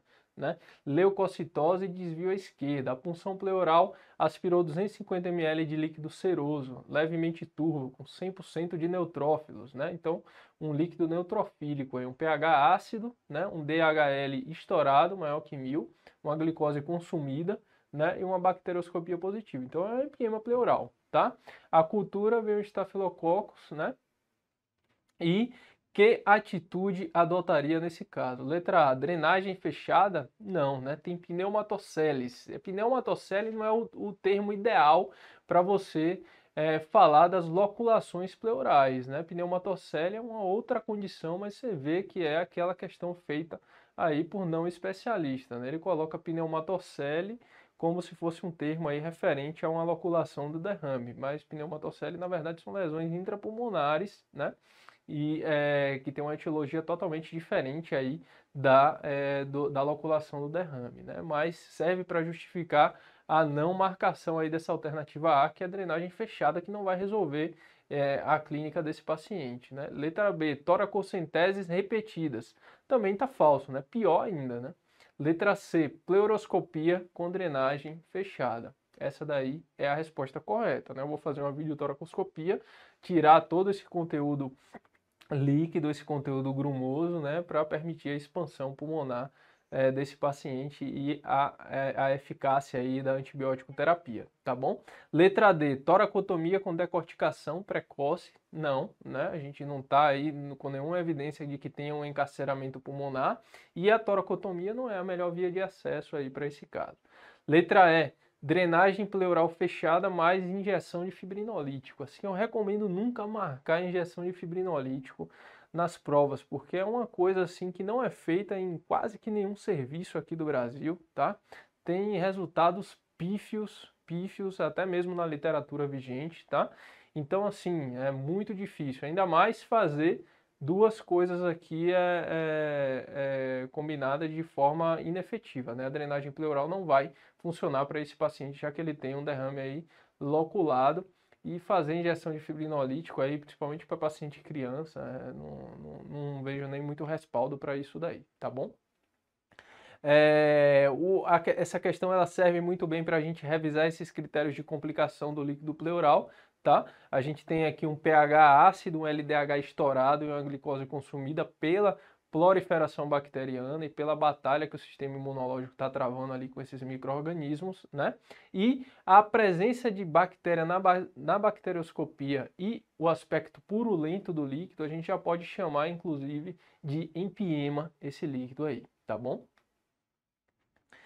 A gente pode dividir esse derrame pleural complicado em fases, né? Isso aqui é muito bom de revisar sempre, porque isso daqui vai guiar a conduta, como vocês viram na questão. A fase 1 é aquela que ainda não tem loculação, então a gente consegue só fazer uma drenagem ou uma toracocentese para esvaziar esse líquido, né? Enquanto a fase 2, a gente já vai ter um líquido loculado, né? Esse líquido não vai adiantar a gente passar um dreno aqui. Para a gente esvaziar esse espaço pleural, a gente precisa retirar todo o debris, retirar esse líquido e aí sim o pulmão vai ocupar todo o espaço da cavidade torácica, mas para isso a gente vai precisar fazer uma videotoracoscopia, tá bom? Na fase 3 eu já vou ter aqui ó, um encarceramento pulmonar, um espessamento da pleura visceral, uma retração torácica, então é uma coisa mais crônica, né? Mesmo que eu faça uma toracocentese, o que vai acontecer é isso daqui, ó. Passar um dreno, o que vai acontecer é isso. Vai sair parte do conteúdo, né, e vai ficar um nível hidroaéreo, porque o pulmão ele está encarcerado. Por mais que eu esvazie esse espaço pleural, eu vou precisar decorticá-lo, tá? Então, na fase 2, o que eu preciso fazer é isso daqui, ó. Tirar todo esse conteúdo sólido, quebrar esses bolsões de líquido, né, fazer essa deloculação do espaço pleural e com isso o pulmão vai se expandir naturalmente, né? Eu não preciso retirar a pleura visceral desse paciente porque o pulmão não está encarcerado, tá? Era o caso da criancinha lá da questão.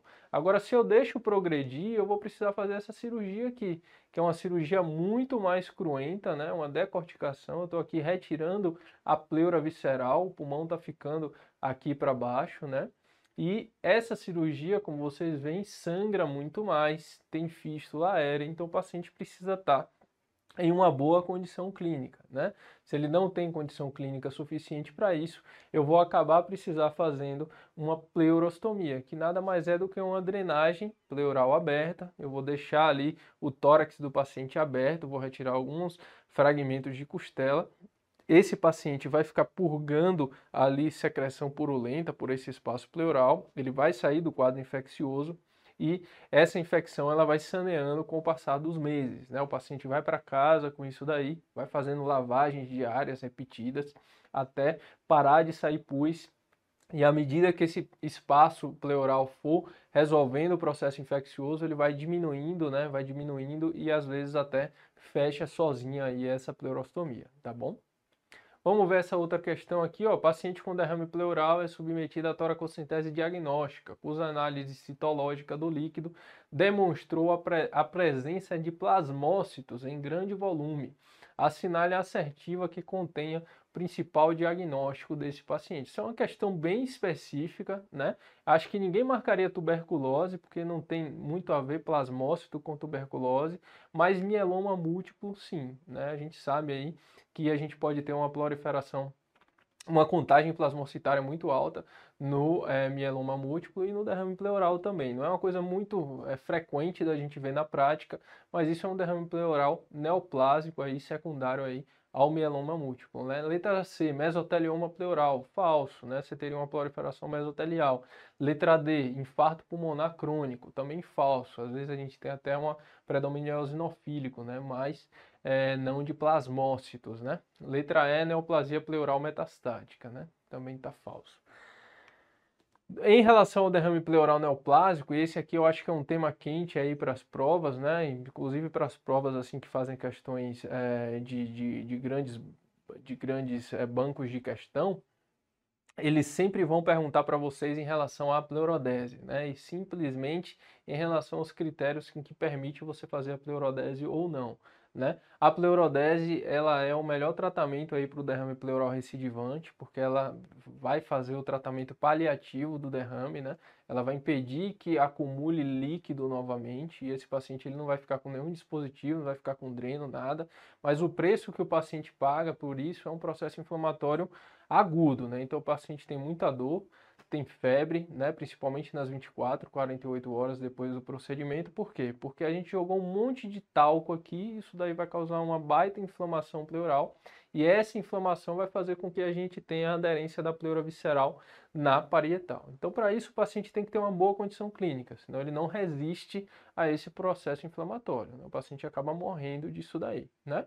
E mais ainda, ele precisa ter uma expansão pulmonar completa, né? Se ele ficar igual a esse paciente aqui, né? Que o lobo superior nem expande todo, o lobo inferior está todo atelectasiado, não vai adiantar, porque eu vou passar cola aqui, não vou encostar uma coisa na outra para poder colar, tá? Então, condição fundamental, boa condição clínica e expansão pulmonar completa, tá? Se o paciente não tiver uma expansão pulmonar completa, eu posso lançar mão aí de uma drenagem de longa permanência, tá? A grande questão é que a drenagem de longa permanência ela não é disponível no SUS, mas você não vai deixar de marcar isso daí na questão da prova por conta disso, né? A prova está te cobrando um conhecimento teórico, não está te cobrando um conhecimento prático aí de manejo de sistema de saúde, tá? Se tiver a opção lá, drenagem de longa permanência para o paciente que não tem expansão pulmonar completa e que teve melhora após esvaziamento do derrame, né? E isso pode acontecer porque quando a gente tira o derrame, a gente está tirando ali 3 litros de líquido, 2 litros de líquido, que equivale a 2 quilos, 3 quilos, né, de cima do diafragma. Então, às vezes, os pacientes realmente referem uma melhora, mesmo com o pulmão ainda atelectasiado por tumor, né? A gente vai propor sim a colocação de uma drenagem de longa permanência na questão da prova, tá? A punção de repetição nas provas, ela vai ser indicada para aquele paciente que está em terminalidade, aquele paciente que vai falecer ali dentro do próximo mês. Então, nesse paciente, a gente vai visar a qualidade de vida dele. Eu não quero que ele sofra com a pleurodese, até porque ele não vai resistir, também não quero que ele fique sofrendo com um dreno lá, né? Então eu vou fazer uma punção hoje que vai incomodar ele, mas ele vai ficar lá, ó, provavelmente 3, 4 semanas sem ter nenhum sintoma, né, de reacúmulo de líquido. E aí, se necessário for, ele ainda não tiver falecido, eu faço uma outra punção, mas na maioria das vezes a gente acaba fazendo uma punção só e o paciente mantém uma boa qualidade de vida nessa terminalidade, que é o que importa, tá bom? Então, pessoal, para essa prova aí é uma prova bem simples, né? Mas vale muito a pena estudar aí câncer de pulmão, aquela questão mais básica. Derrame pleural é o que sempre cai, aí cai num contexto bem clínico da coisa, né? Então, saber aí os critérios de Light, lembrar dos valores do critério de Light certinho, né? Mas lembra do macete da proteína para não precisar perder tempo na prova, diferenciando transudato de exudato, fazendo conta, tá? Estudar bastante também empiema, aquelas fases do empiema, para saber quando a gente faz toracoscopia, quando a gente faz decorticação, quando a gente basta drenar ou fazer uma toracocentese esvaziadora, tá bom? Boa sorte aí, tenho certeza que vocês vão se dar muito bem aí nessa prova, como em todas as outras, tá bom? Até mais, tchau, tchau.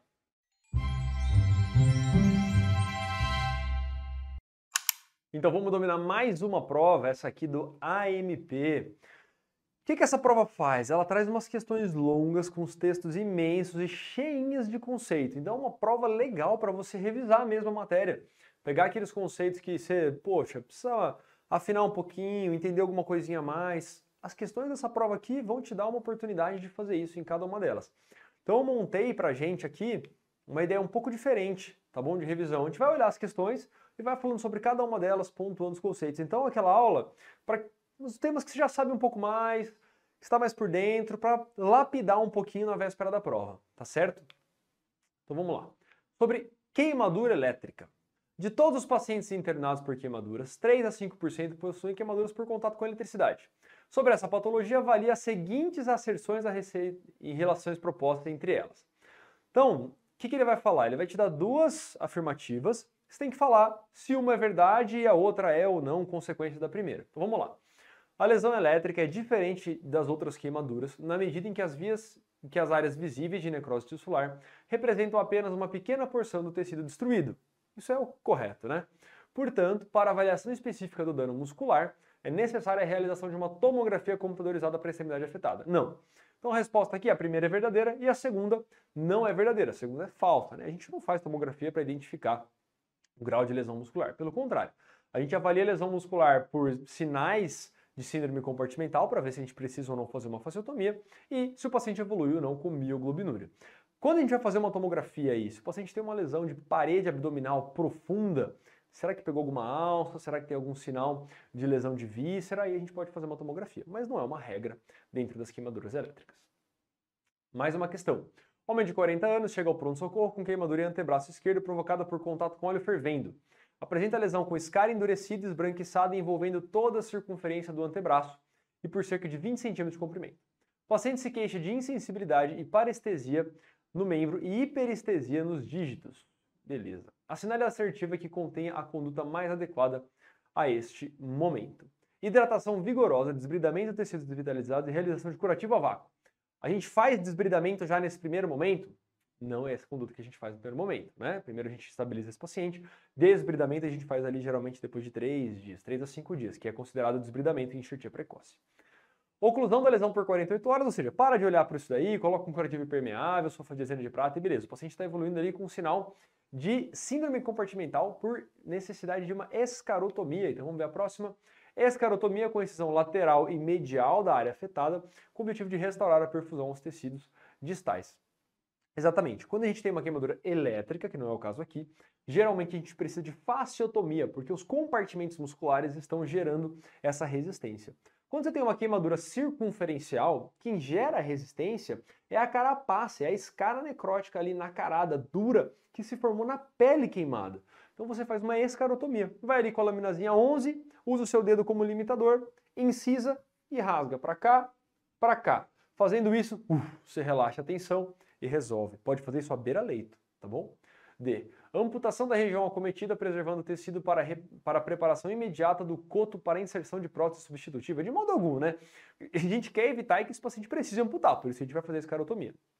E devido à fase de inosculação da ferida, começou a viajar, né? Inosculação é a fase da integração dos enxertos. Pode ser realizado enxerto autócone de pele, retirado da região lombar após desbridamento e desvitalizado. O cara fez uma salada aqui, né? O que é isso? Inosculação é a fase da integração dos enxertos, mas na verdade, se você for enxertar, você vai pegar da lombar, geralmente a gente pega da coxa, então questão meio, alternativa meio maluca aí.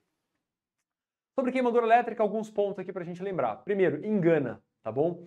A lesão, ela pode ser só ali na mão, 1-2%, mas lesão interna muito grande. A corrente elétrica passa e vai lesando tudo, fazendo efeito Joule no osso, esquentando o compartimento muscular, lesando diretamente a musculatura, fazendo com que o paciente evolua com mioglobinúria, insuficiência renal, necessite de fasciotomia, e ainda a corrente elétrica passa pelo coração e pode levar a arritmias graves. Então a gente vai fazer eletro desse paciente, a gente vai monitorizar ele por 24 horas, principalmente se ele apresentar algum sinal de FA, que é a principal arritmia. E a gente tem que lembrar que esses pacientes precisam de bastante volume. A gente vai dar bastante líquido, porque a gente quer uma diurese alta. Quando a gente busca geralmente uma diurese nas queimaduras por chama, né, queimaduras térmicas de meio ml quilo-hora, aqui a gente pode chegar até 1 ml quilo-hora de tão grave que é a lesão renal e a perda de volume para o terceiro espaço que esse paciente pode ter. Beleza? Então vários conceitinhos aí, dá uma olhadinha neles com calma, pausa, dá uma lida, vê o que você lembra, vê o que você não lembra, porque tem muito conceito importante aqui. Sobre retalhos e enxertos, eles trazem bastante conceito aí desses temas. Vamos lá, questãozinha longa, tá vendo? Eles fazem umas questões imensas. Dentre as noções básicas de um médico residente em cirurgia, são as técnicas de reconstrução das feridas. Imagine-se num plantão, em um pronto-socorro movimentado da cidade e marque a alternativa correta. Vamos começar de baixo para cima? O fechamento primário da ferida cirúrgica é a técnica mais simples e objetiva, independentemente do tamanho e da distorção dos tecidos adjacentes, suturados mesmo sob tensão. Não, né? A gente sabe que a gente tem uma escada reconstrutiva, de fato, o fechamento primário está no primeiro degrau, mas a gente não pode fazer isso sempre. Se tem uma ferida grande, extensa, que vai ficar ultra tenso se fechar primário, você não vai fechar primário, você vai usar alguma técnica reconstrutiva mais complexa. D. Numa ferida com estruturas expostas que não aceite o enxerto de pele, exige o reforço de um retalho que consiste em um tecido mobilizado de uma parte a outra do corpo, nem sempre com pedículo vascular para manter seu suprimento. O retalho sempre leva o seu próprio pedículo vascular, sempre leva a sua irrigação própria. C. Numa ferida com estruturas expostas que não aceitem um enxerto de pele, exige o reforço de um retalho. Beleza. Atualmente é mais indicado o emprego dos retalhos microcirúrgicos, mesmo nos defeitos menos complexos devido à evolução da microcirurgia. Aqui ele já fez o contrário, né? Enquanto na E ele falou que dá para fechar qualquer coisa primário, na C ele já falou, não, qualquer coisa precisa de retalho microcirúrgico. Então o paciente chega com um corte pequeno, você vai fazer um microcirúrgico. Ah, não, chegou ali, tem um osso exposto. Poxa, mas dá para eu cobrir com um retalho mais simples? Dá? Vai ficar bom? Vai. Então você para nesse degrau da escada, faz o retalho mais simples e usa o retalho microcirúrgico quando realmente for necessário. Apesar de ter evoluído muito, ele ainda é um retalho muito complexo e que exige um centro muito especializado para fazer. B. Se a ferida cirúrgica não permitir o fechamento primário e não apresentar exposição de estruturas profundas, pode-se lançar mão dos enxertos de pele, mesmo que haja sinais de infecção ou fragmentos interpostos entre o leito receptor e o enxerto. Não, né? Ferida infectada a gente vai tratar a infecção e depois a gente vai fechar. E para enxertar não pode ter nada entre o enxerto e o leito receptor. Ele precisa estar em contato com o leito receptor para integrar ali. Então não pode ter nada entre ele. Não pode ter nada, seja pedaço de pele, seja necrose, seja corpo estranho, seja hematoma, seja seroma. Não pode. Então A, que é a nossa correta. No emprego do conceito de escada reconstrutiva, a tríade forma, função, segurança é a base para definir as metas de reconstrução dos defeitos. Legal, nem sempre esse conceito aparece, mas de fato você usa tudo isso daí. Você precisa saber a forma desse defeito, qual é a função ali que você vai querer preservar muito e a segurança do tipo de reconstrução que você escolheu. Então, isso aqui quer dizer mais ou menos assim, faça o mais seguro e simples que vai trazer um bom resultado. Esse conceito muda um pouquinho com o passar do tempo. Hoje existe a escada, ao invés da escada, o elevador reconstrutivo, quando você pula degraus, mas não é isso que a questão está cobrando. Mais uma, essa daqui cheia de conceito bacana. Os retalhos musculares e músculo-cutâneos são essenciais nas reconstruções das feridas complexas e exigem um reconhecimento anatômico detalhado da sua indicação e na dissecção cirúrgica. Analise as afirmativas abaixo. Então vamos ver o que é correto. Os retalhos musculares e músculo-cutâneos são classificados de acordo com seu suprimento vascular Meitzer-Nahay em 6 tipos? Não, em 5 tipos. Tipo 1, um pedículo dominante, se cortar, morre. Tipo 2, um pedículo dominante e outros secundários, se cortar o dominante, ele morre, não confia nos secundários. Tipo 3, 2 pedículos principais, tipo reto abdominal, epigástrica superior e inferior, se ligar só um, ele vive baseado no outro. Tipo 4, só tem ramo segmentar, não tem nenhum pedículo principal, é o menos confiável. E tipo 5, que é o que a gente adora, que é, por exemplo, o peitoral maior, o grande dorsal, ele tem um pedículo principal e outros secundários, e se você ligar o principal e mantiver os secundários, ele vive baseado nos secundários, que então ele é muito, muito, muito seguro. Então são 5 tipos, não 6, isso aqui tá errado. Os retalhos do tipo 1, de Meitzer-Nahay, são aqueles que possuem pedículo vascular único, e o exemplo mais conhecido é o retalho do músculo sartório. Não, esse é o músculo 4. 3. Os retalhos com vascularização mais compatível, como mais confiável, são de músculos maiores, com pedículo dominante, que supre praticamente todo o retalho, sendo os mais úteis do tipo 1, 3 e 5. Beleza, são bem confiáveis, você tem o pedículo ali bonitão, que você pode confiar nele. 4. O retalho miocutâneo do músculo reto abdominal, o TRAN, muito empregado nas reconstruções mamárias pós-mastectomia, é classificado como do tipo 3, perfeito, aquilo que eu falei, epigástrica superior e inferior, 2 pedículos principais. Possui 2 vasos dominantes, artéria epigástrica superior e inferior, perfeito, correto.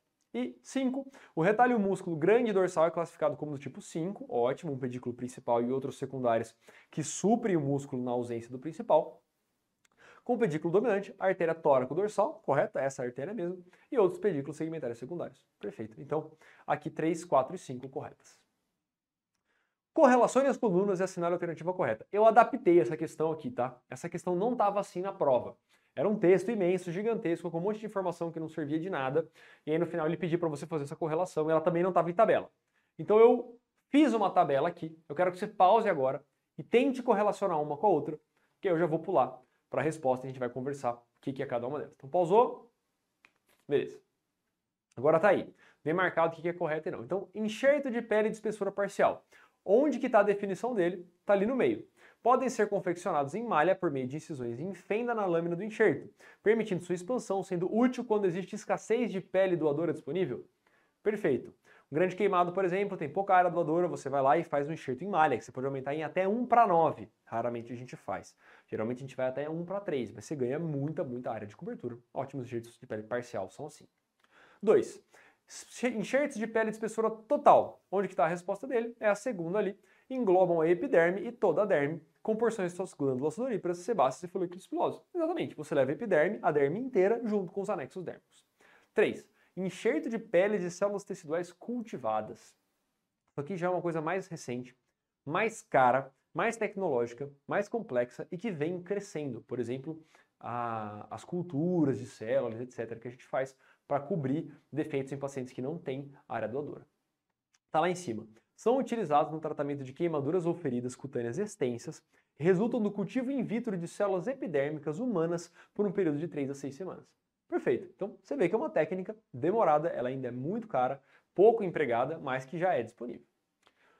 4. O que é imbebição plasmática? Está bem na frente dela. Consiste na fase inicial, as primeiras 48 horas, da integração do enxerto com o exudato plasmático proveniente dos capilares do leito receptor. Perfeito. Você tem um leito receptor bem vascularizado, as primeiras 48 horas fica ali em imbebição plasmática, vive assim. Depois vai para a inosculação, quando começa a ter pequenas anastomoses entre os vasos. E final, a revascularização, que está aí embaixo no 5, é constituição em 2 processos, sendo o primeiro, tá meio bagunçado aqui, a neovascularização, no qual existe crescimento de vasos sanguíneos do leito receptor para o enxerto, e o segundo é a inosculação, no qual são formadas as anastomoses entre os vasos do enxerto e do receptor. Tá ao contrário, primeiro inosculação, depois neovascularização, mas o conceito é esse mesmo. Mais uma questão, vocês estão vendo, questões longas, mas que trazem bastante conceito, a gente aprende muito com elas. Mulher de 38 anos dá entrada no pronto-socorro com avulsão traumática parcial extensa do couro cabeludo. Puta, lesão de couro cabeludo. Vamos ver o que ele vai querer. Ela se apresenta lúcida e estável hemodinamicamente com relação à reconstrução do couro cabeludo. É correto afirmar. Detalhezinho sobre o couro cabeludo, tá bom? Um ponto importante para entender, não precisa nem decorar tudo. O couro cabeludo, ele é suprido por 5 vasos de cada lado, tá bom? Então, supraorbital, supratronclear, pré-auricular, temporal superficial, retroauricular e occipital, dos 2 lados.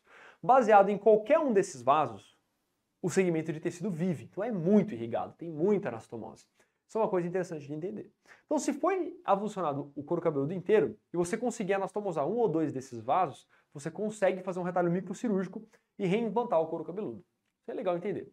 Mas agora vamos ver aqui alternativa por alternativa que tem uns conceitos interessantes.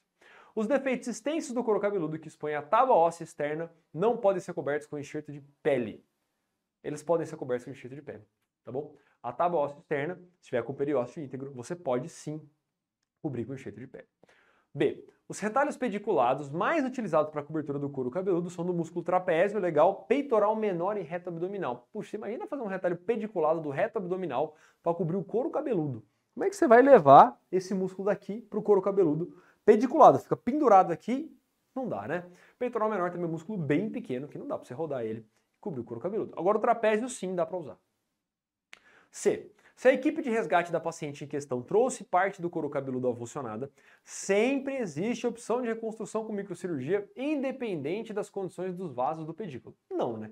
Se os vasos estiverem destruídos, não tem como você anastomosar um vaso destruído e nenhum outro vaso para que ele volte a irrigar esse couro cabeludo. Esse conceito de que o vaso tá bom e ser compatível, o vaso da área doadora, o vaso do retalho com o da área receptora, é o conceito fundamental da microcirurgia.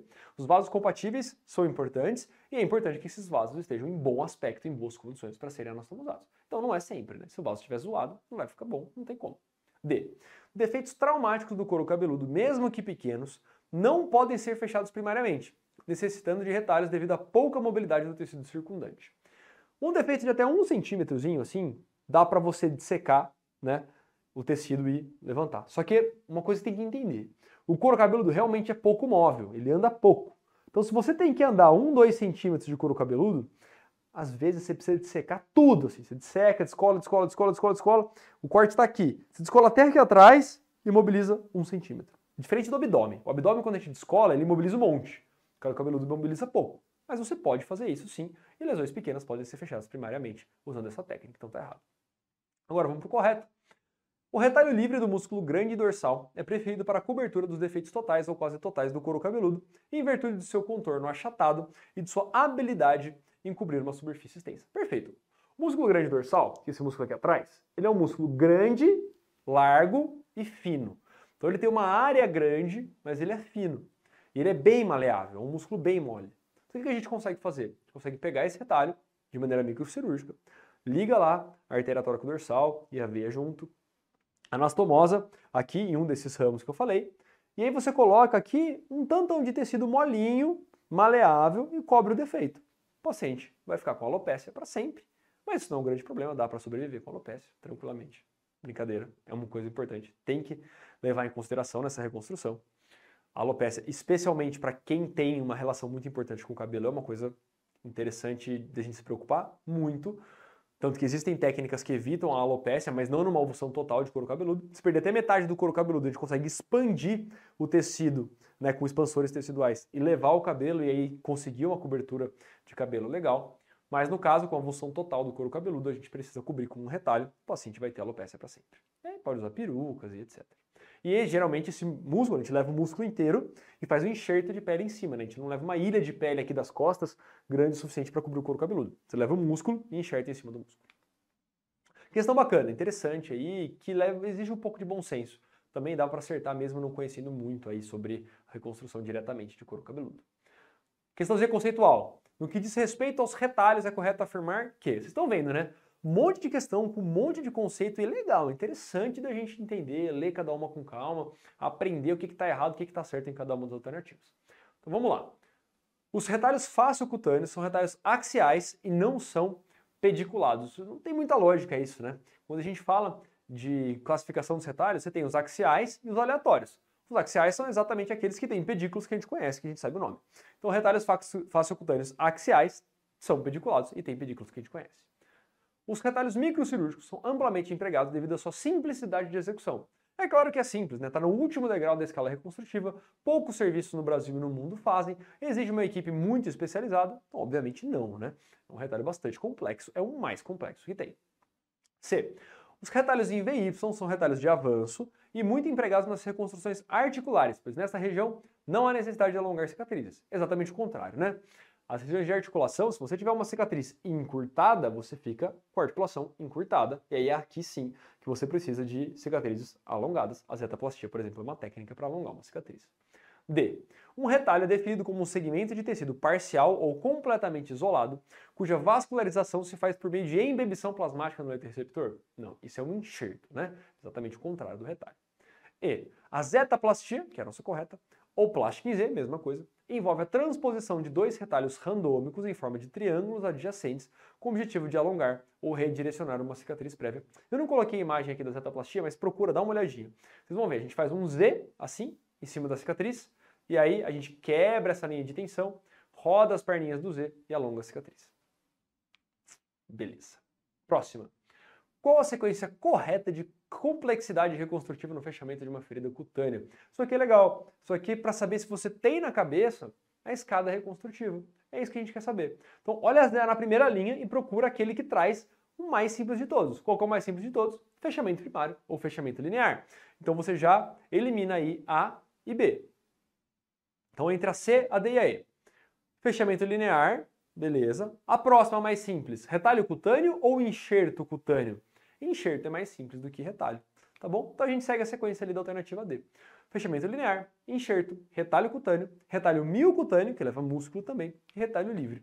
Aqui uma imagenzinha aí da escada de reconstrução, a gente vê que é passo a passo. Então fechamento primário, enxerto espessura parcial, matriz de regeneração dérmica, mais enxerto fino, retalho local, retalho faciocutâneo, retalho muscular e retalho livre por último. É o mais complexo de todos. O retalho livre ou microcirúrgico, que é a mesma coisa.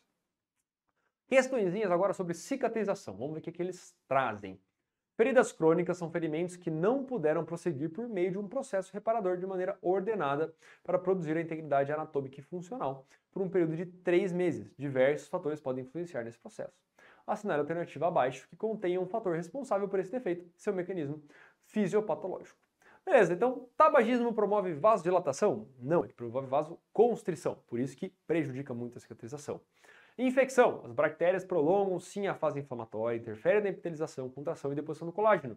Então a ferida fica presa na fase inflamatória e não progride. Hipóxia. O oxigênio molecular participa ativamente da lise da membrana celular das bactérias envolvidas no processo infeccioso. Não é por isso, né? É porque a hipóxia não permite que você leve e dê sequência ao processo de epitelização e de cicatrização. Diabetes. Prejudica somente por promover um espessamento da membrana basal dos capilares, levando a uma perfusão diminuída no microambiente. Não é só isso, tem outros fatores, como por exemplo a imunossupressão. Extremos de idade. Os dois extremos de idade influenciam por uma imaturidade do sistema imunológico em produzir fatores produtores de colágeno. Não é imaturidade, né? No idoso é senilidade do sistema imunológico. Então, beleza. Os tecidos lesados tentam restaurar a sua função normal e integridade estrutural após uma lesão, sendo esse esforço denominado reparo da ferida. Em relação a esse processo, analise o que é verdadeiro ou falso abaixo. Baita questão para a gente conversar sobre o conceito. Então vamos lá. Primeira, a fase inflamatória. Eu vou colocar as respostas aqui. A fase inflamatória é caracterizada pelo aumento de permeabilidade vascular, migração de células para a ferida por quimiotaxia, secreção de citocinas e fatores de crescimento para a ferida. Perfeito, é isso que acontece na fase inflamatória. Próxima. Os macrófagos aparecem 24 a 48 horas após a lesão. Perfeito. Lembra que nas primeiras 24 horas a principal célula é o neutrófilo. Liberam citocinas e fatores de crescimento e realizam fagocitose dos patógenos. Exatamente. Lembra que essa produção de citocina, fator de crescimento de fibroblasto é o que faz a gente chamar ele de maestro da cicatrização. Orquestra as próximas fases. Então vamos para a próxima, que é falsa. A fase proliferativa da cicatrização é caracterizada pela hemostasia inicial da lesão. Não, isso acontece só na fase inflamatória, né? A primeira coisa que acontece é a hemostasia. Próxima, os linfócitos regulam a liberação de interleucina, que são citocinas pró-inflamatórias que participam ativamente do processo de cicatrização. Não. Os linfócitos, a gente chama eles de lentócitos. Então eles demoram a chegar. Demoram ali uma semana, 10 dias, 14 dias. Sendo assim, eles não podem estar participando ativamente da fase inflamatória da cicatrização. Então, não é essa a função do linfócito. E a última, que é verdadeira também. Os fibroblastos são células especializadas que se diferenciam das células mesenquimais e sua função primária é sintetizar colágeno. Perfeito. Fibroblasto é a principal célula da fase proliferativa que vai produzir a matriz colágena nesse momento da fase proliferativa de colágeno tipo 3, que vai ser substituído pelo colágeno tipo 1 e vai ser reorganizado lá na fase de maturação. Mais uma. As cicatrizes hipertróficas e queloides são cicatrizes proliferativas caracterizadas por deposição excessiva de colágeno. Em relação a esse sistema, assinale as assertivas abaixo. 1. Queloides crescem além das margens da ferida original e raramente regridem com o tempo, predominando em indivíduos de pele escura. Ótimo, perfeito, isso é real.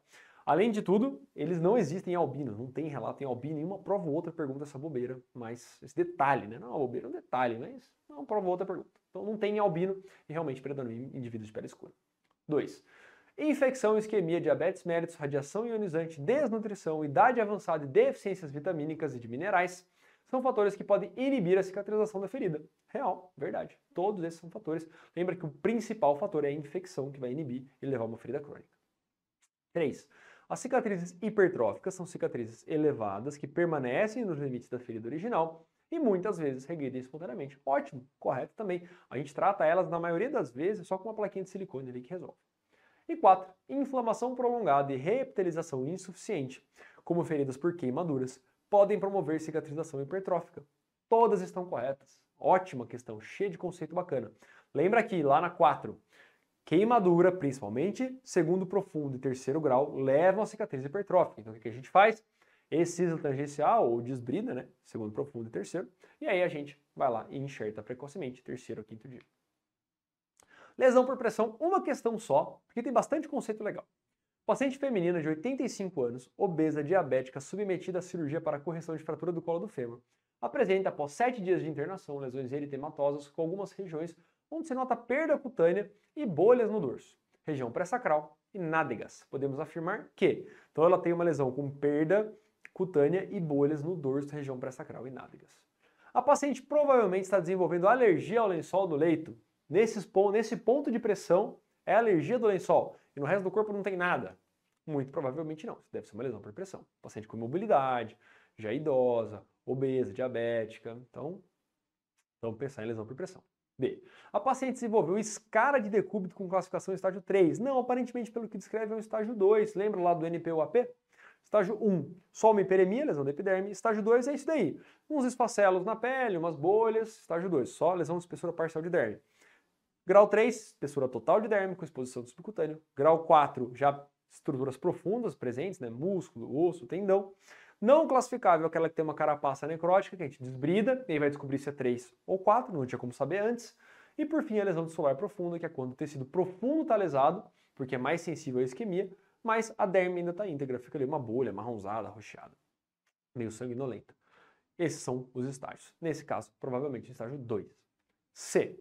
Uma vez que as úlceras de pressão estejam em estágio 2, a cirurgia é o único tratamento eficaz? Não. Estágios 1 e 2, tratamento clínico. Estágios 3 e 4, tratamento clínico, mais cirúrgico, reconstrução com retalho, depois que essa ferida estiver bacana, né, bem desbridada, limpa, sem infecção, e o doente esteja já com fatores de risco controlados e status nutricional e clínico bacana. D. As rotações de retalhos miocutâneos para tratamento de úlceras de pressão sempre são eficazes, mesmo em pacientes desnutridos, e evitam recidivas. O que eu tinha acabado de comentar, nem sempre são eficazes. Por quê? Para a gente reconstruir uma ferida, a gente tem que ter uma ferida em bom aspecto e um doente já bem. Então, um paciente que esteja com fator de risco controlado. Não adianta nada eu fazer o retalho e o paciente continuar sentado em cima desse retalho sem parar. Vai fazer outra lesão no retalho e vai ficar maior ainda. O problema que ele tinha, porque você teve que aumentar essa lesão para tirar a bursa, para depois levar o retalho. Então, ele vai ter problema na área receptora e na área doadora. Além disso, o paciente muito desnutrido não vai cicatrizar e vai evoluir com deiscência, com complicação, com infecção de ferida. Então, não é o momento certo de reconstruir. E por último, a melhor forma de prevenir as úlceras de pressão ou lesões por pressão é a movimentação do paciente em intervalos de tempo menores que 2 horas, emprego de colchões de ar e apoios em gel para sentar. Perfeito. A mais importante é a mudança de decúbito a cada 2 horas. Se você mudar de decúbito a cada 2 horas, o seu paciente virtualmente nunca vai desenvolver uma lesão grau 3 ou 4. Caso contrário, ele pode desenvolver, mesmo que esteja com colchão de ar, apoio em gel, caixa de ovo, tudo mais. Mesmo assim, se você não trocar o decúbito, ele vai evoluir com lesão por pressão. Então, troca a cada 2 horas é o mais importante de todos. Vários conceitos aí legais nessa questão, hein? Então, o que você vai levar para a prova? Sem surpresa. Vai cair os temas que sempre caem. Enxerto, retalho, cicatrização, queimadura. Nunca fugiu disso. Nunca vi questão de hemangioma, questão de fenda lábio-palatina. Não costuma aparecer. Aparece o clássico do clássico, mas cheinho de conceito. Então, aproveita essa prova para estudar, para aprender e vai para ela aí com bastante conceito de cirurgia plástica. Tem nas aulas de véspera aqui, tem um monte desses conceitos que você precisa saber para a prova e também, é claro, nas aulas do HIIT extensivo, mais ainda.